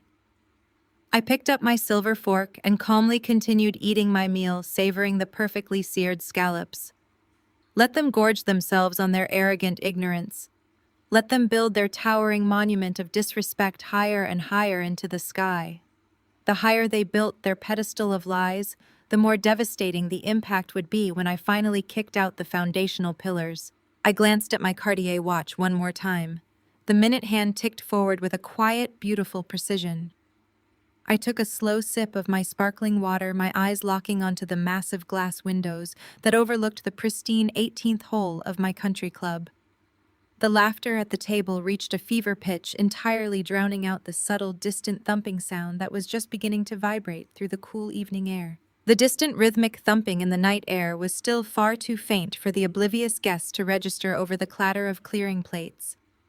The catering staff moved swiftly through the grand ballroom, sweeping away the remnants of the main course to prepare for the champagne toast. As the ambient noise of the room began to settle, my father stood up from his seat at the center of the head table. Reverend Calvin did not simply stand. He rose with the practiced theatrical gravity of a man who believed he was the absolute moral authority of the universe. He tapped a silver spoon against his crystal goblet. The sharp, clear ringing sound instantly commanded the attention of the 200 guests. The jazz quartet immediately stopped playing, lowering their instruments in total deference. My father smoothed the lapels of his custom suit and accepted a wireless microphone from the event coordinator. He stepped away from the table, positioning himself perfectly under the largest chandelier in the room, ensuring the lighting caught the gold cross pinned to his lapel. He cleared his throat, allowing a heavy, reverent silence to blanket the ballroom. When he finally spoke, he used his signature pastoral voice, a deep, resonant baritone that he usually reserved for his Sunday morning broadcasts. Family, friends, and esteemed members of our congregation. My father began, his voice projecting flawlessly through the club's state-of-the-art sound system. We are gathered here tonight in this magnificent venue to celebrate the beautiful union of my niece Tasha and her wonderful fiancé.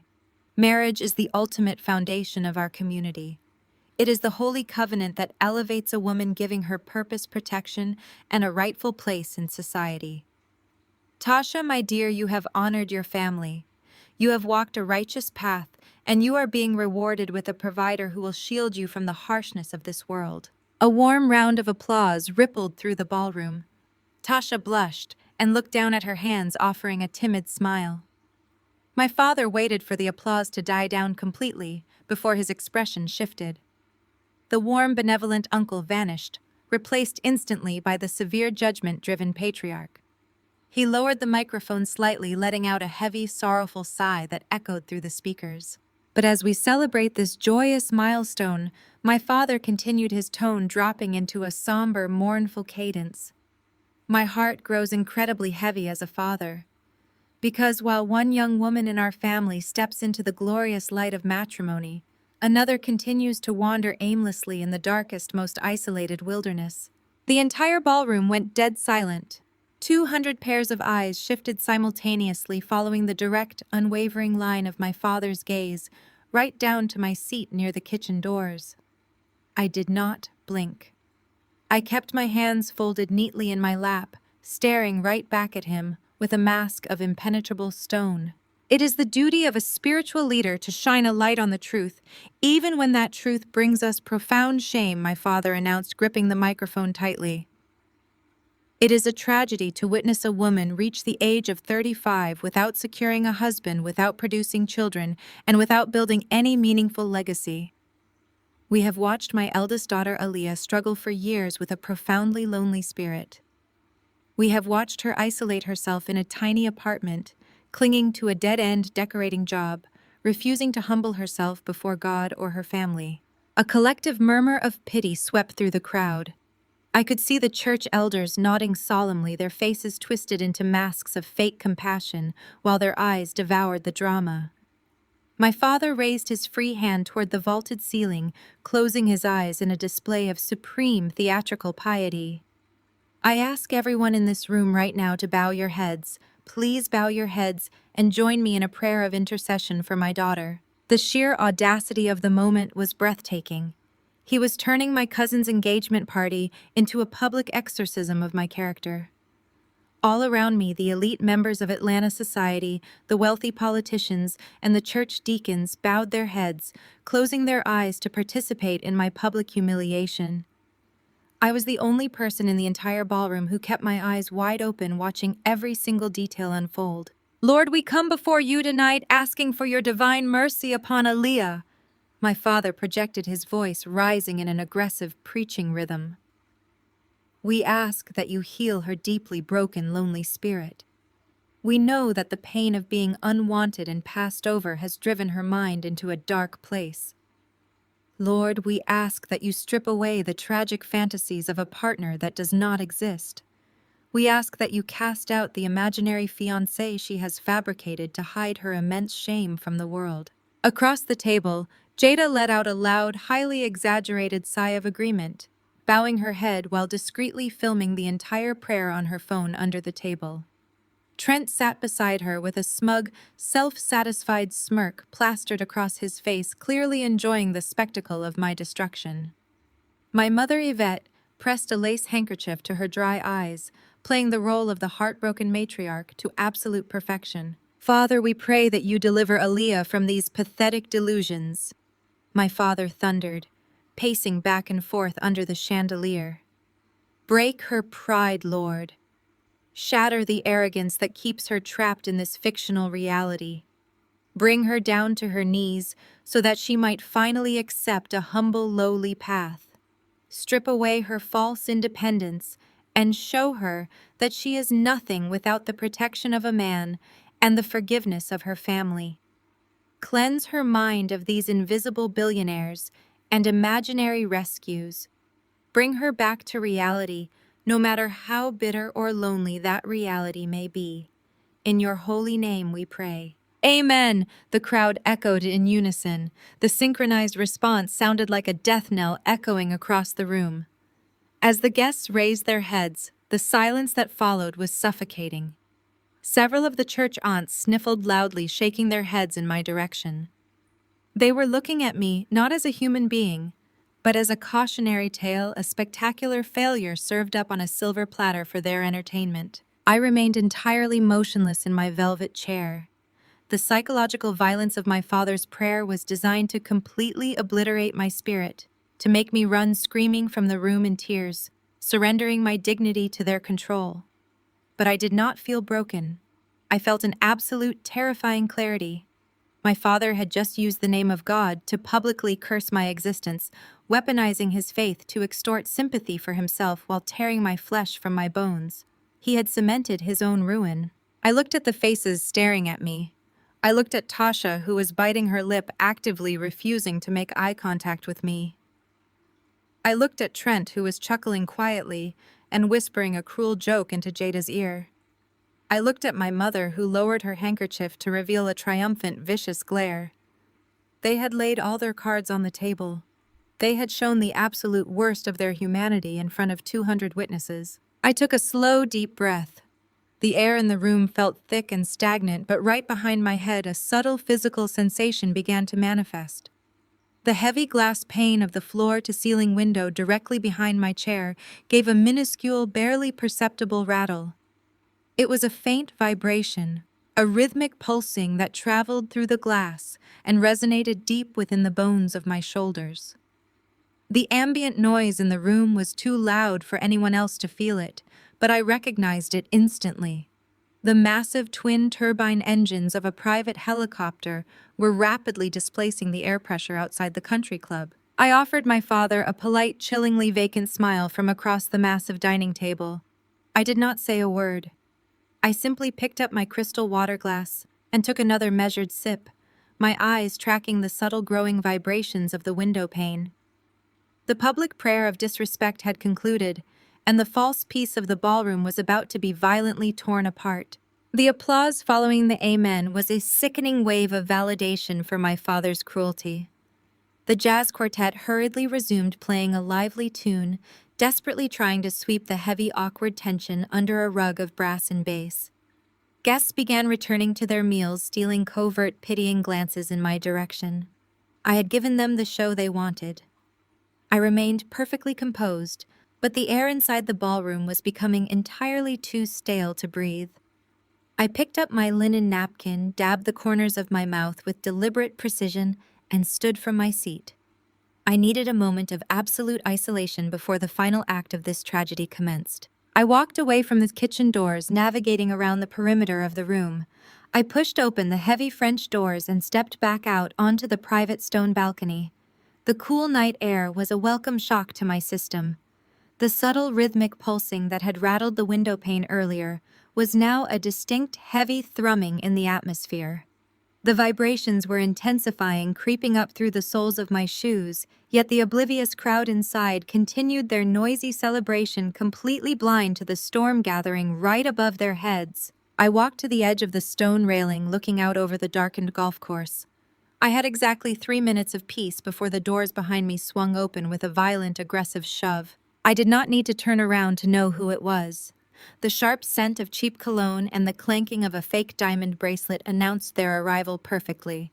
Trent and Jada stepped out onto the balcony, moving with the hyperactive, buzzing adrenaline of predators who believed they had successfully cornered a wounded animal. They pulled the heavy doors shut behind them, effectively cutting off the music and trapping me in the dim light of the terrace. My sister stepped forward first. She was practically vibrating with malicious joy. Her eyes gleamed with the toxic satisfaction of watching our father publicly execute my dignity just moments ago. "Well," Jada began, her voice a sickly sweet melody of fake concern. "That was certainly an intense prayer. But you know, Dad, he only does these things out of deep pastoral love. He just wants you to face reality, Aaliyah. It is truly unhealthy to keep living in this delusional fantasy world.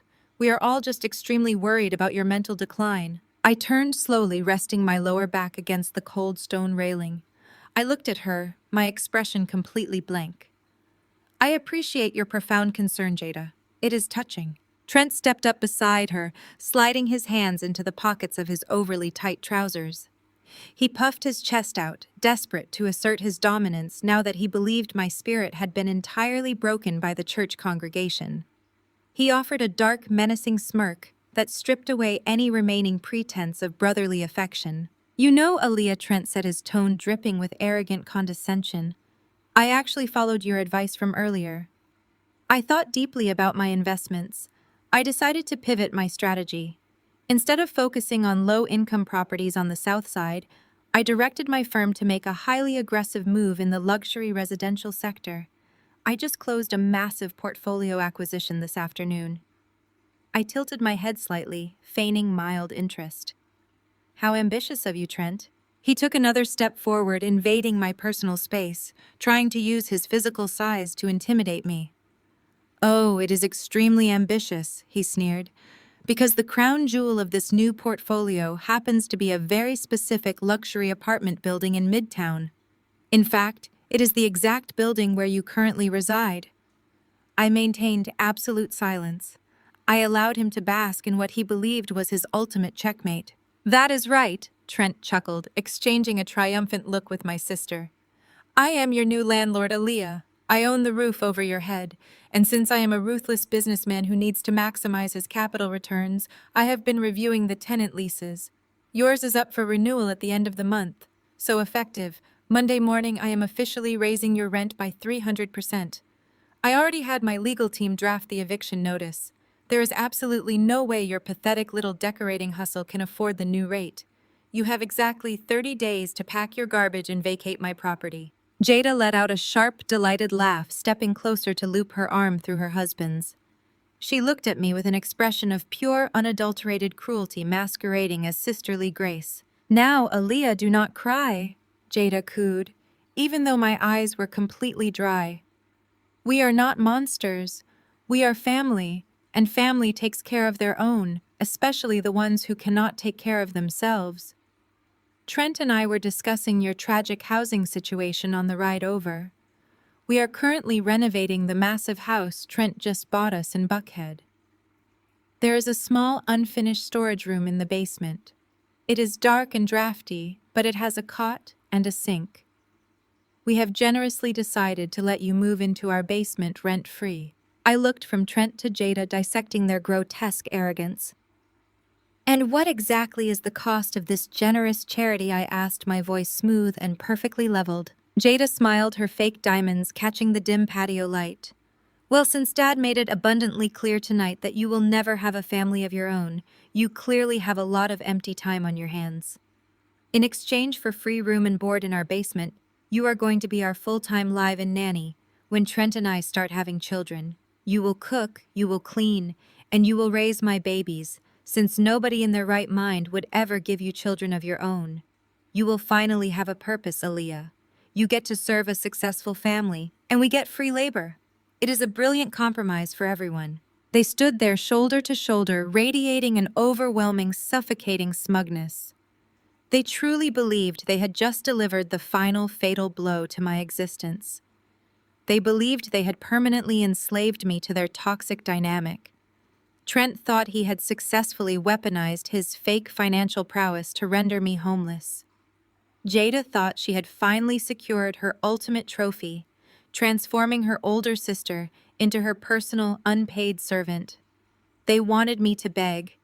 They wanted me to break down sobbing on the cold stone floor of the balcony, pleading for mercy from the great white savior and the golden child. I did not break.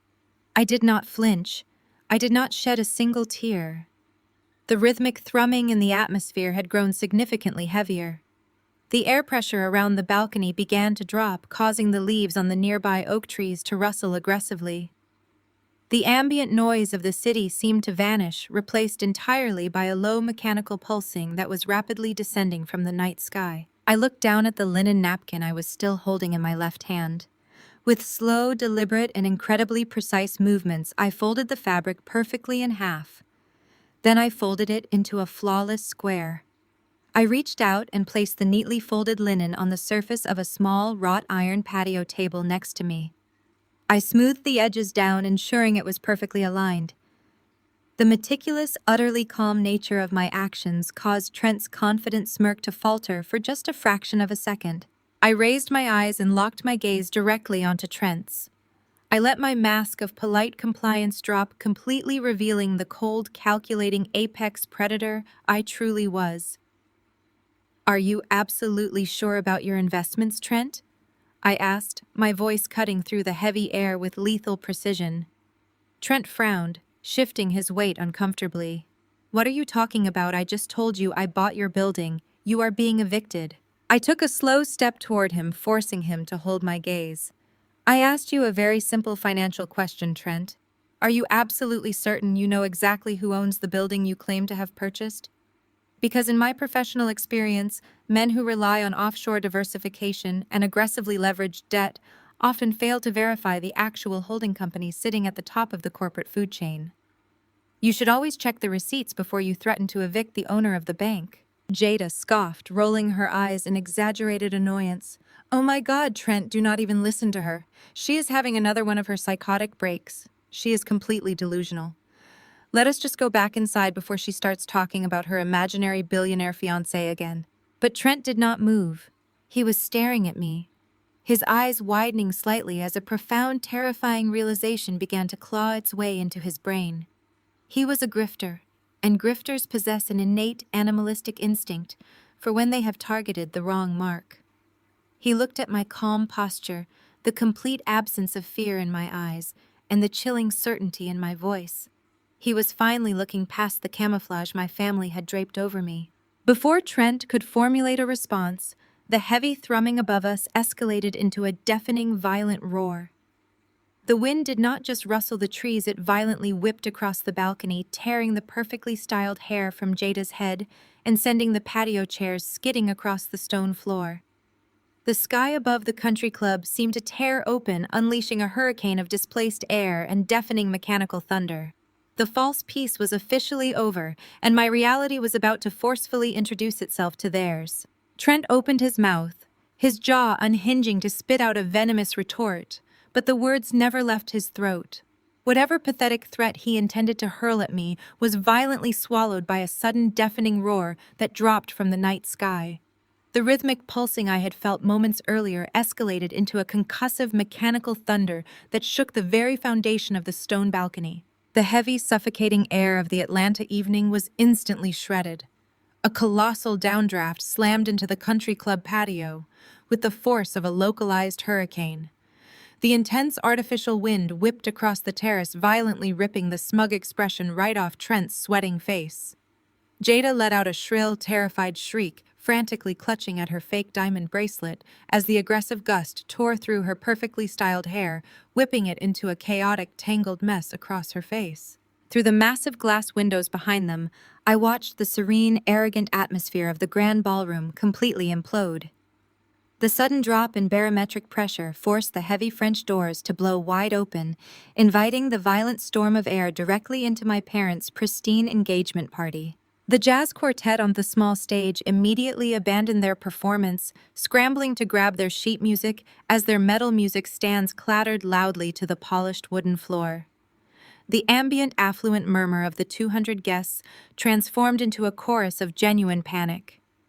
The violent gusts swept across the dining tables, catching the edges of the imported silk tablecloths and sending dozens of expensive crystal champagne flutes crashing to the marble floor.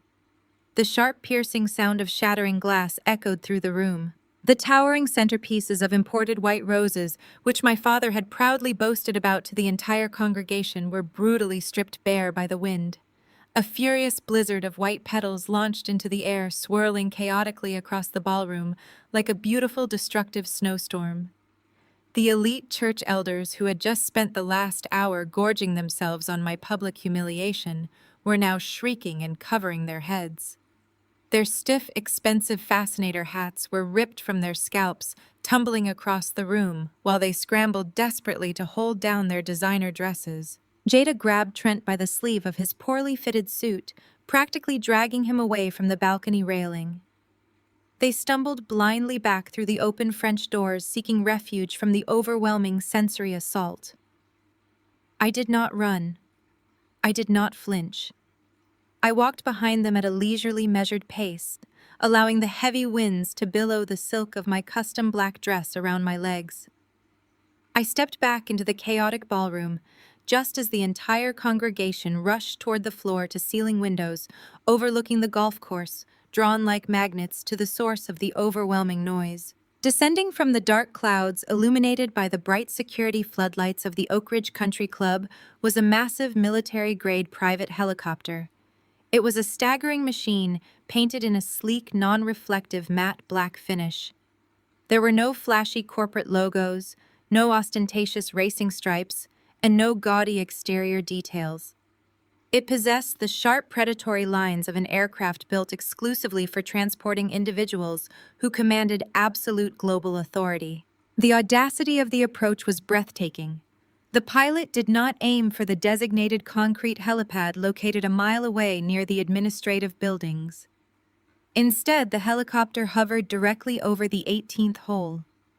This was the crown jewel of the estate, a meticulously manicured historic green that the old money elite of Atlanta treated as sacred, untouchable ground. And this machine was currently using it as a personal driveway. The massive aircraft lowered itself with slow, terrifying precision.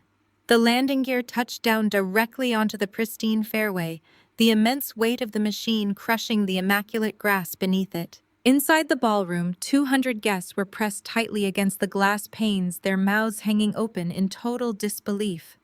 The sheer display of power paralyzed the entire room. My father, Reverend Calvin, pushed his way aggressively to the front of the crowd, his face twisted into a mask of purple outrage. He was furious that someone had dared to hijack the attention away from his grand, carefully orchestrated social event. I watched him shout at the club manager, Arthur Sterling, frantically pointing at the window and demanding to know who authorized this flagrant airspace violation. Sterling simply stood there with his hands clasped neatly behind his back. He maintained a perfectly neutral expression, offering absolutely no response to my father's frantic demands. My mother Yvette stood frozen beside my father, her lace handkerchief clutched tightly to her chest. Her eyes were wide, completely bewildered by the overwhelming display of raw, unapologetic wealth unfolding right before her eyes. The heavy concussive thumping of the massive rotor blades began to slow, winding down from a deafening roar to a steady, powerful hum that vibrated through the floorboards of the ballroom. The bright exterior landing lights on the side of the helicopter flicked off, leaving the aircraft bathed in the ambient glow of the country club terrace.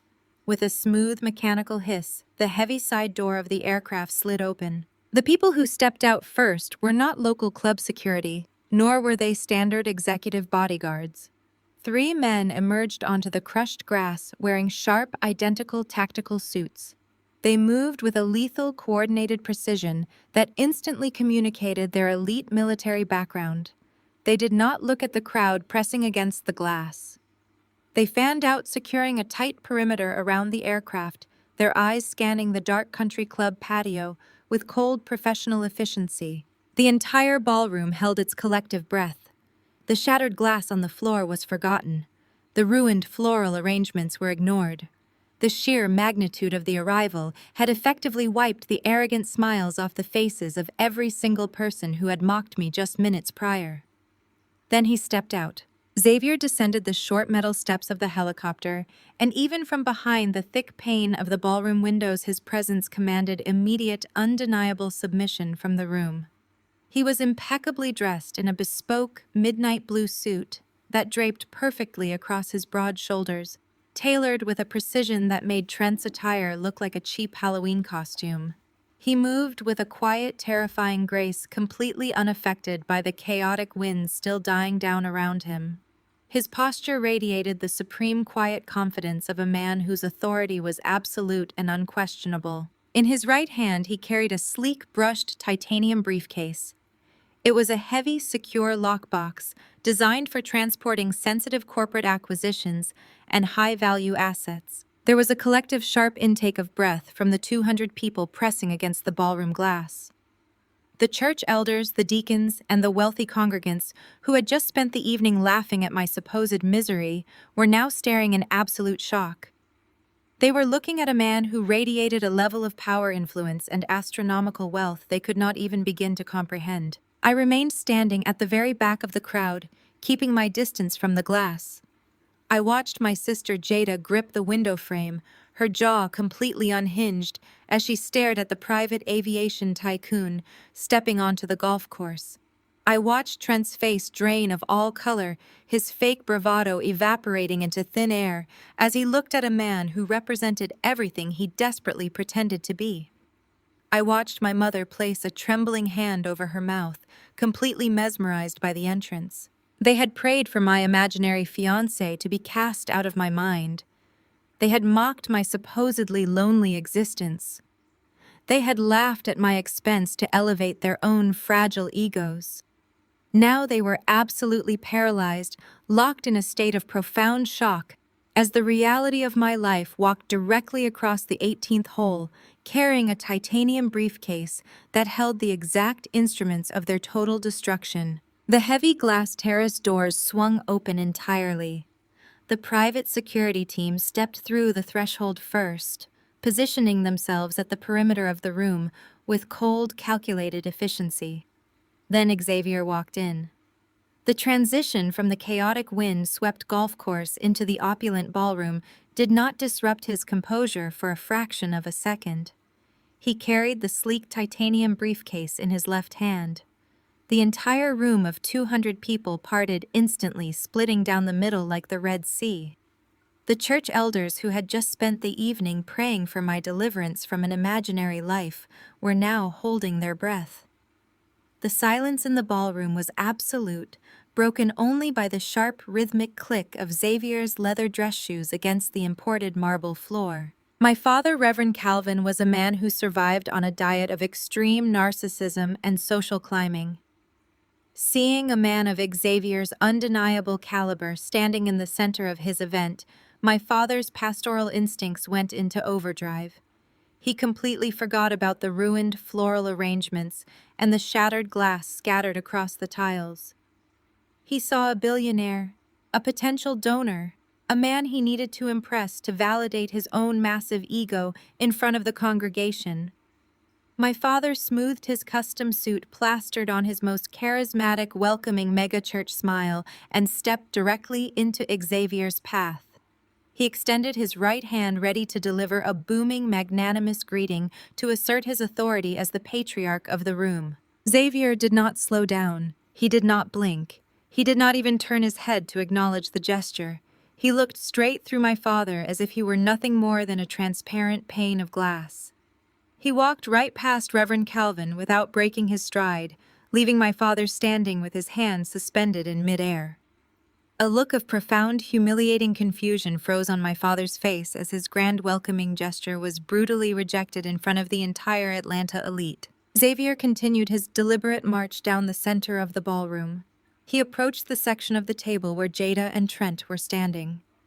Trent, the man who had just cornered me on the balcony to brag about his offshore diversification and threaten me with an eviction notice, physically shrank. His broad shoulders caved inward. The arrogant swagger completely evaporated from his posture. When Xavier walked past him, the sheer proximity of actual, unadulterated power was suffocating. Xavier was a venture capitalist who dismantled international corporations before lunch. Trent was a petty grifter wearing a tight suit to a family party. The contrast was devastatingly clear. Trent took a sharp step backward, instinctively yielding the right of way to a superior predator. Beside him, Jada stood perfectly frozen, her eyes bulging as she stared at the man she had loudly proclaimed was a psychotic hallucination. Xavier's dark eyes locked onto mine at the very back of the room. I stood by the swinging kitchen doors, the designated spot for the family failure. A slow, breathtaking warmth spread through my chest as I watched my partner navigate the sea of gaping onlookers.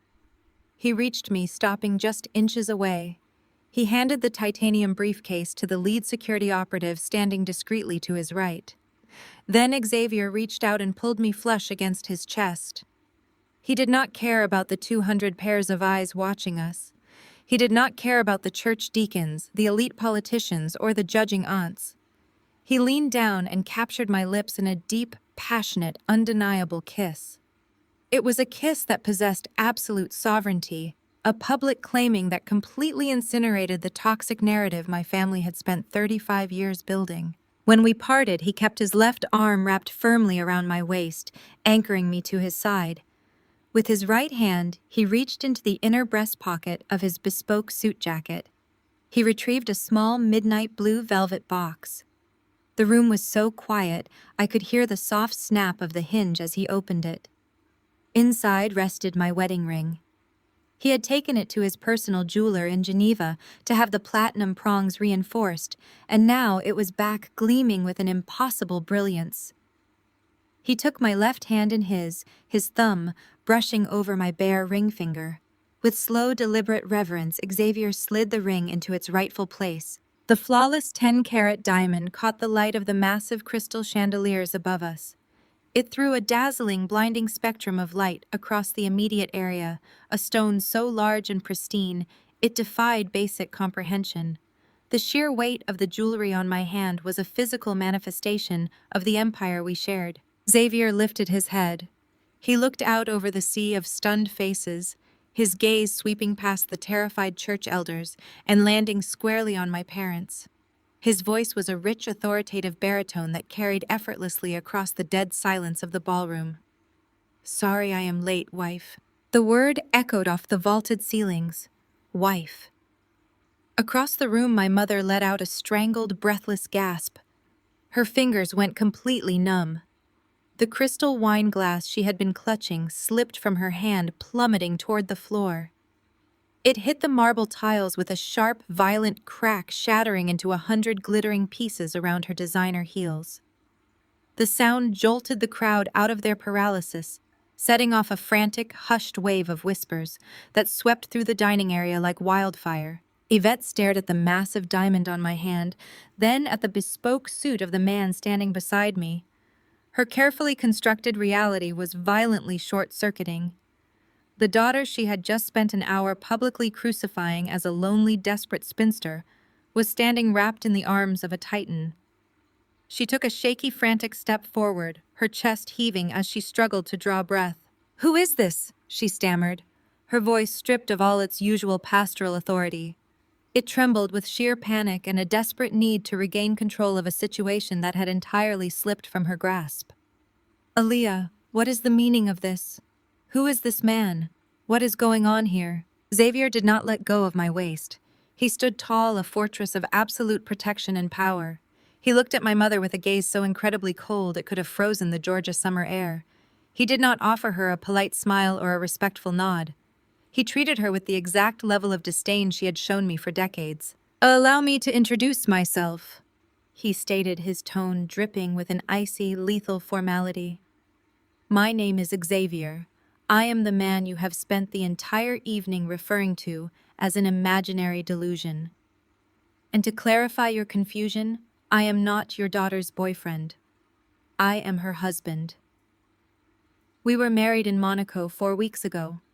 And based on the profound level of disrespect I have witnessed tonight, I am also the man who is about to hold this entire family strictly accountable." The murmurs in the crowd instantly died. The church congregation, usually so eager to feast on my humiliation, was now staring at my mother with wide, judgmental eyes. She had stood at the center of the room and lied to all of them, spinning a pathetic tale about an imaginary fiancé that was now standing in the flesh, dripping in legitimate wealth. The ground beneath my mother's feet was crumbling, but Xavier had not even begun to open his briefcase. The true devastation was still moments away. Xavier did not wait for my mother to catch her breath. He extended his left hand. The lead security operative stepped forward, instantly resting the sleek titanium briefcase flat on a cleared section of the dining table. The sharp mechanical snap of the dual combination locks echoed like 2 consecutive gunshots in the dead silent ballroom. Xavier lifted the lid. The briefcase did not hold cash or generic business files. It held highly categorized, meticulously indexed folders of absolute ruin. He reached inside and pulled out the first dossier. It was a thick, cream-colored envelope bearing the embossed crest of my primary commercial holding company. Xavier closed the briefcase and walked directly toward my father. Reverend Calvin was practically hyperventilating. His booming pastoral authority had completely dissolved into sheer, unadulterated panic. The sweat beaded on his forehead, ruining his perfectly groomed appearance. Xavier held the envelope out, his posture radiating a terrifying calm superiority. My father hesitated, his hands shaking violently as he finally reached out to take the heavy envelope. Xavier did not lower his voice. He made sure his rich baritone carried to every single church elder and deacon standing paralyzed in the room. "Open it," Reverend Xavier commanded smoothly.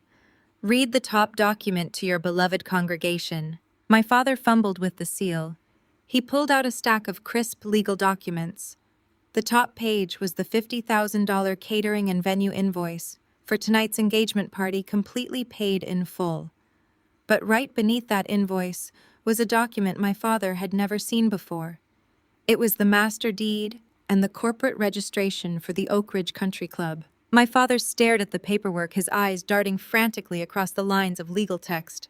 The blood drained entirely from his face as his gaze locked onto the name of the sole proprietor listed at the very bottom of the deed. "Since you seem to struggle with reading comprehension tonight," Xavier said, his tone dripping with lethal courtesy, "I will clarify it for the room. You did not secure a miraculous reservation at this venue through your social standing or your pastoral influence. You are standing on private property owned exclusively by your daughter. My wife acquired this entire country club 2 years ago. So on behalf of her commercial real estate empire, I want to personally thank you for your generous $50,000 contribution to her daily operational budget. We always appreciate when family patronizes our local businesses." A massive, synchronized gasp erupted from the church elders. Sister Mildred, the woman who had just spent the evening mocking my imaginary poverty, stumbled backward and had to grip a chair to keep from falling. The illusion of my pathetic, struggling existence was instantly shattered into a million irreparable pieces. My mother let out a high-pitched whimper, her hands flying to her face, as she realized she had just publicly humiliated a woman who literally owned the ground she walked on. But Xavier was not finished. The true devastation had not yet commenced. He turned his dark, predatory focus away from my parents and locked his eyes directly onto Trent. Trent physically recoiled. He bumped into a nearby dessert cart, sending a stack of china clattering to the floor. Jada was gripping Trent's arm, her fake diamond bracelet catching the light of the chandeliers, but she was completely silent. The arrogant, booming finance brother who had cornered me on the balcony just minutes ago was now visibly trembling, his chest heaving as he stared at the man who represented everything he desperately pretended to be. Xavier reached back to his security operative who handed him a second, much thicker dossier flagged with bright red confidential stickers. Xavier tapped the heavy file against his palm, studying Trent with the clinical detachment of an apex predator observing wounded prey. "You love to brag about your massive offshore portfolio," Trent Xavier stated, his voice cutting through the thick tension of the ballroom.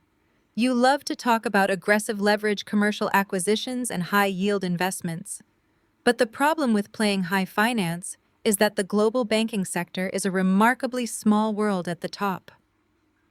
2 weeks ago, my venture capital firm finalized the acquisition of the exact boutique wealth management bank you use to hide your operations.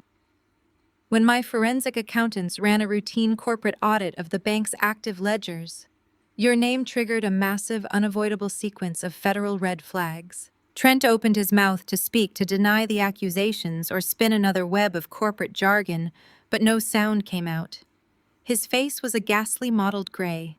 Xavier flipped open the red folder. He did not read the document silently.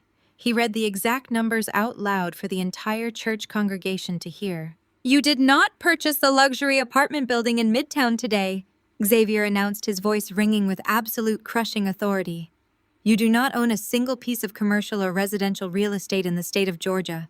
In fact, your offshore accounts contain less than a standard checking minimum balance. Your domestic credit cards are catastrophically maxed out. You are not a wealthy investment guru. You are completely, hopelessly broke." Jada let out a sharp cry, dropping Trent's arm as if his jacket had suddenly caught fire. She stared at her husband, her perfectly manicured facade cracking wide open. The golden child was realizing in real time that her entire life of luxury, the bragging, the designer clothes, the supposed financial blessings she attributed to her parents' prayers, was built on an absolute terrifying lie. But Xavier was a man who believed in total destruction when his family was disrespected. He turned his attention back to my parents, holding up a series of bank transfer receipts. "You see," Reverend Xavier continued, his eyes locking onto my father, "Trent is not just a broke man projecting wealth. He is a very sloppy criminal running a highly illegal Ponzi scheme. Tell me, did you recently authorize your trusted son-in-law to manage the church's aggressive multi-million-dollar expansion fund?" My father dropped the country club deed onto the marble floor. His knees physically buckled. He braced his hands on the heavy dining table, his breathing erratic. "Yes," he choked out, his pastoral voice completely destroyed. Xavier pulled out a stack of wire transfer logs. He read the routing numbers and the transaction histories aloud to the crowd of deacons standing nearby. He detailed exactly how Trent had been systematically embezzling hundreds of thousands of dollars directly from the megachurch's tithe accounts. He explained how Trent funneled the congregation's hard-earned weekly donations through a complex web of shell companies. Those tithes did not go toward building a new sanctuary wing. Xavier proclaimed, his voice laced with righteous anger on behalf of the exploited congregation. Those tithes paid for Jada's designer dresses.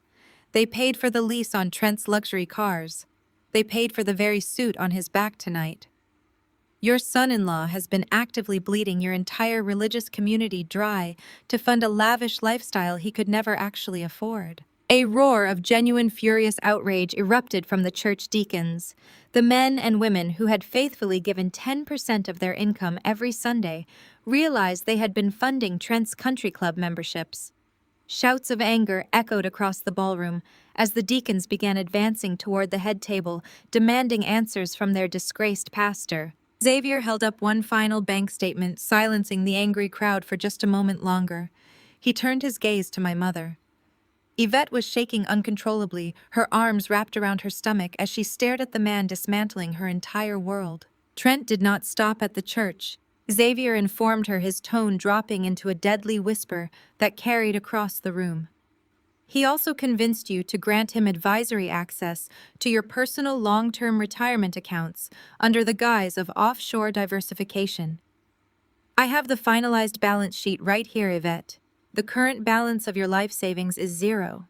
He bled you completely dry to maintain the illusion of his own wealth. My mother let out a visceral, agonizing scream. It was not a theatrical performance for the church elders. It was the raw, unadulterated sound of a woman watching her absolute worst nightmare become her immediate reality. Her money was gone. Her social standing was obliterated.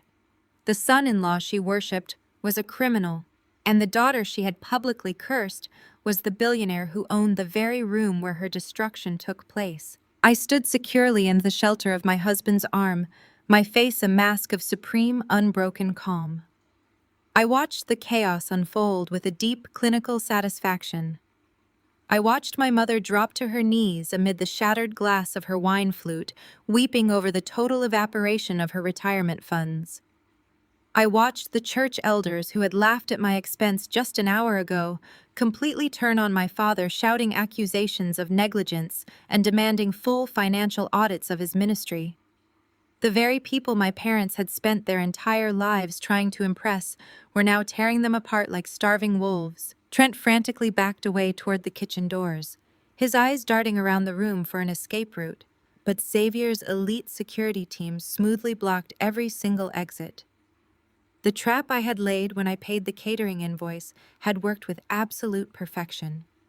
I had provided the initial thread, and Xavier had brilliantly, methodically pulled it until their entire tapestry of lies unraveled into nothing but dust and ruin. The heavy microphone slipped from my father's trembling hand.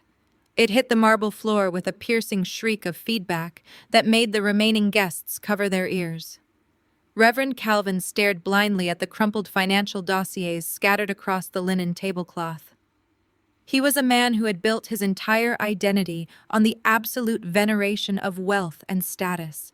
He had traded his own flesh and blood to secure a front-row seat in the presence of whiteness and perceived power. Now the realization washed over him like a physical sickness. His prestigious ministry, his pristine social standing, and his absolute authority were completely obliterated. He had worshipped a criminal, and he was going down with him. The deacons surrounded him, their voices rising in a furious, demanding chorus, cutting off his every attempt to explain or defend his gross negligence. A few feet away, the golden child was experiencing her own spectacular freefall. Jada collapsed against a dining chair, her hands pulling frantically at her hair. Her perfect, smug composure was entirely gone.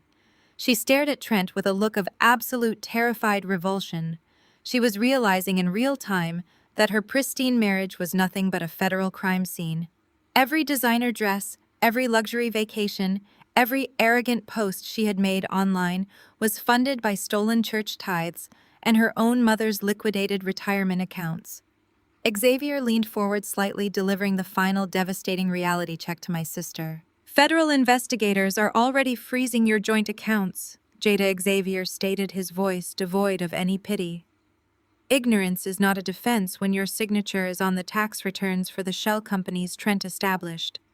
I suggest you find a very competent defense attorney who does not require a retainer because you currently have absolutely 0 liquid assets. Jada let out a raw, hysterical shriek. She lunged at Trent, beating her fists against his chest, screaming that he had ruined her life and destroyed her future.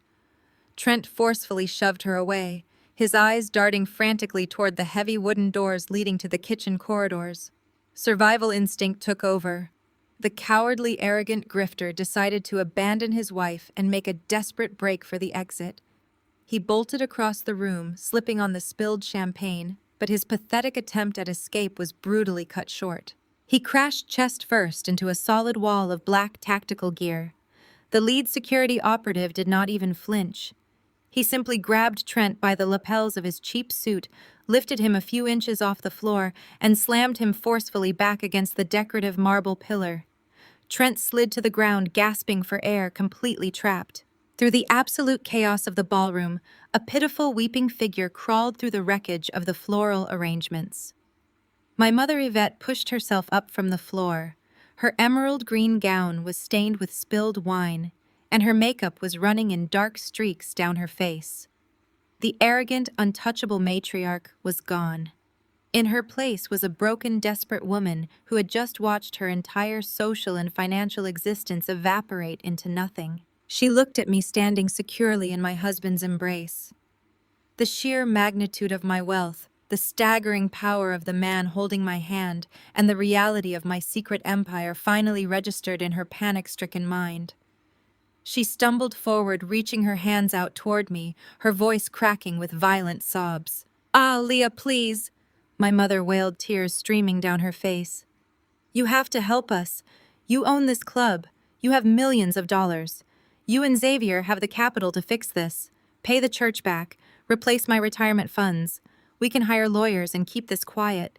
You are my daughter, my own flesh and blood. You cannot let your family go to prison. Please, Aaliyah, I am begging you. Bail us out of this nightmare." The entire ballroom seemed to hold its breath, waiting for my response. The church elders watched me, expecting the dutiful, obedient pastor's daughter to step forward and sacrifice her own resources to save her abusive family. They expected the cycle of extortion to continue. I looked at my mother. I looked at the tears tracking through her foundation, the shaking hands reaching out for my wallet, and the desperate, pathetic pleading in her eyes. I did not feel a single ounce of sympathy. I felt absolutely nothing but cold, clinical detachment. I stepped slightly out of Xavier's embrace, looking down at the woman who had spent 35 years actively trying to destroy my spirit. "Why are you asking me for money?" I asked, my voice smooth, steady, and chilled to absolute zero. My mother blinked, her hands trembling in the air. "What are you talking about?" she sobbed. "I am just a struggling, delusional spinster," I replied, echoing the exact words she had used to humiliate me less than an hour ago. "I am just a sad, lonely woman working a dead-end decorating hustle, living in a tiny apartment trying to survive on pity." "You said it yourself, Mother. I have no ambition and no drive, so how could I possibly have the capital to save you from a federal indictment?" "Aaliyah, do not do this," she begged, dropping to her knees on the marble floor. "I was joking. I was just trying to motivate you. I did not mean it." I tilted my head, offering her a serene, hollow smile. Besides, I continued my tone, slicing through her excuses with surgical precision. "You certainly would not want dirty money from an imaginary husband.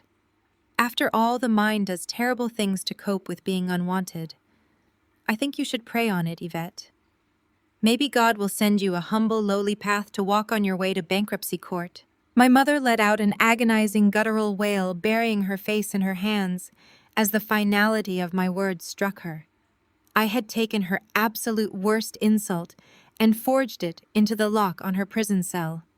There would be no grace. There would be no rescue. The Bank of Aaliyah was permanently closed. I turned my back on her weeping form. I did not look at my father, who was currently being cornered by angry deacons demanding their money back. I did not look at Jada, who was sitting on the floor screaming at Trent. I did not look at Tasha, the cowardly bride who had remained silent through my entire crucifixion. They were no longer my problem. They were simply strangers facing the natural, devastating consequences of their own toxic actions. Xavier placed his hand firmly on the small of my back, guiding me away from the wreckage. His security team formed a protective wedge, parting the crowd of stunned onlookers as we walked back toward the open French doors. The cool night air rushed in to greet us, carrying the distinct piercing wail of police sirens rapidly approaching the country club gates from the main highway. The Financial Crimes Division had received Xavier's anonymous tip hours ago, and they were arriving exactly on schedule to collect Trent. We stepped out onto the patio, leaving the screaming, imploding family entirely behind us. The massive matte black helicopter sat idling on the pristine 18th hole, its rotors slicing smoothly through the dark Atlanta sky. The flight attendant stood by the open cabin door, offering a respectful nod as we approached. Xavier helped me up the metal steps and into the plush leather interior of the aircraft. He took the seat directly across from me, his dark eyes studying my face with a fierce, protective pride.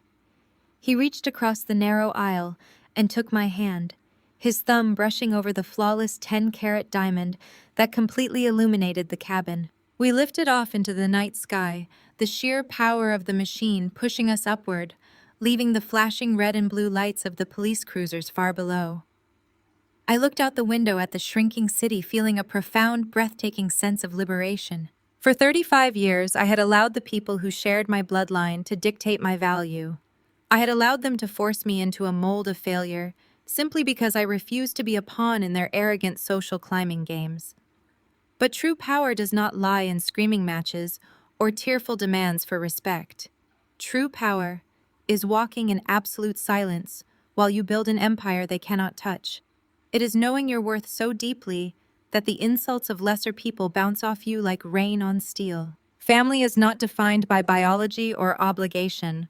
It is defined by the people who recognize your brilliance, who match your ambition, and who stand right beside you when it is time to burn the illusions to the ground. I had survived the fire of their rejection, and from those ashes, I had forged a life of absolute, undeniable sovereignty. I looked away from the window and smiled at my husband as we flew toward the horizon. I was finally completely free. The most profound lesson here is that your true worth is never defined by those committed to misunderstanding you. Toxic environments often demand you shrink yourself to feed the fragile egos of others. But true power lies in silent resilience. You do not need to loudly prove your success, nor do you owe your resources to people who only value you conditionally. Building your life in the shadows while enduring disrespect requires immense discipline, but it ultimately becomes your absolute armor. Family isn't just blood. It is mutual respect, support, and the courage to walk away from abuse. Have you ever had to walk away from toxic relatives to protect your own peace? Share your story in the comments below, and don't forget to like and subscribe for more empowering journeys.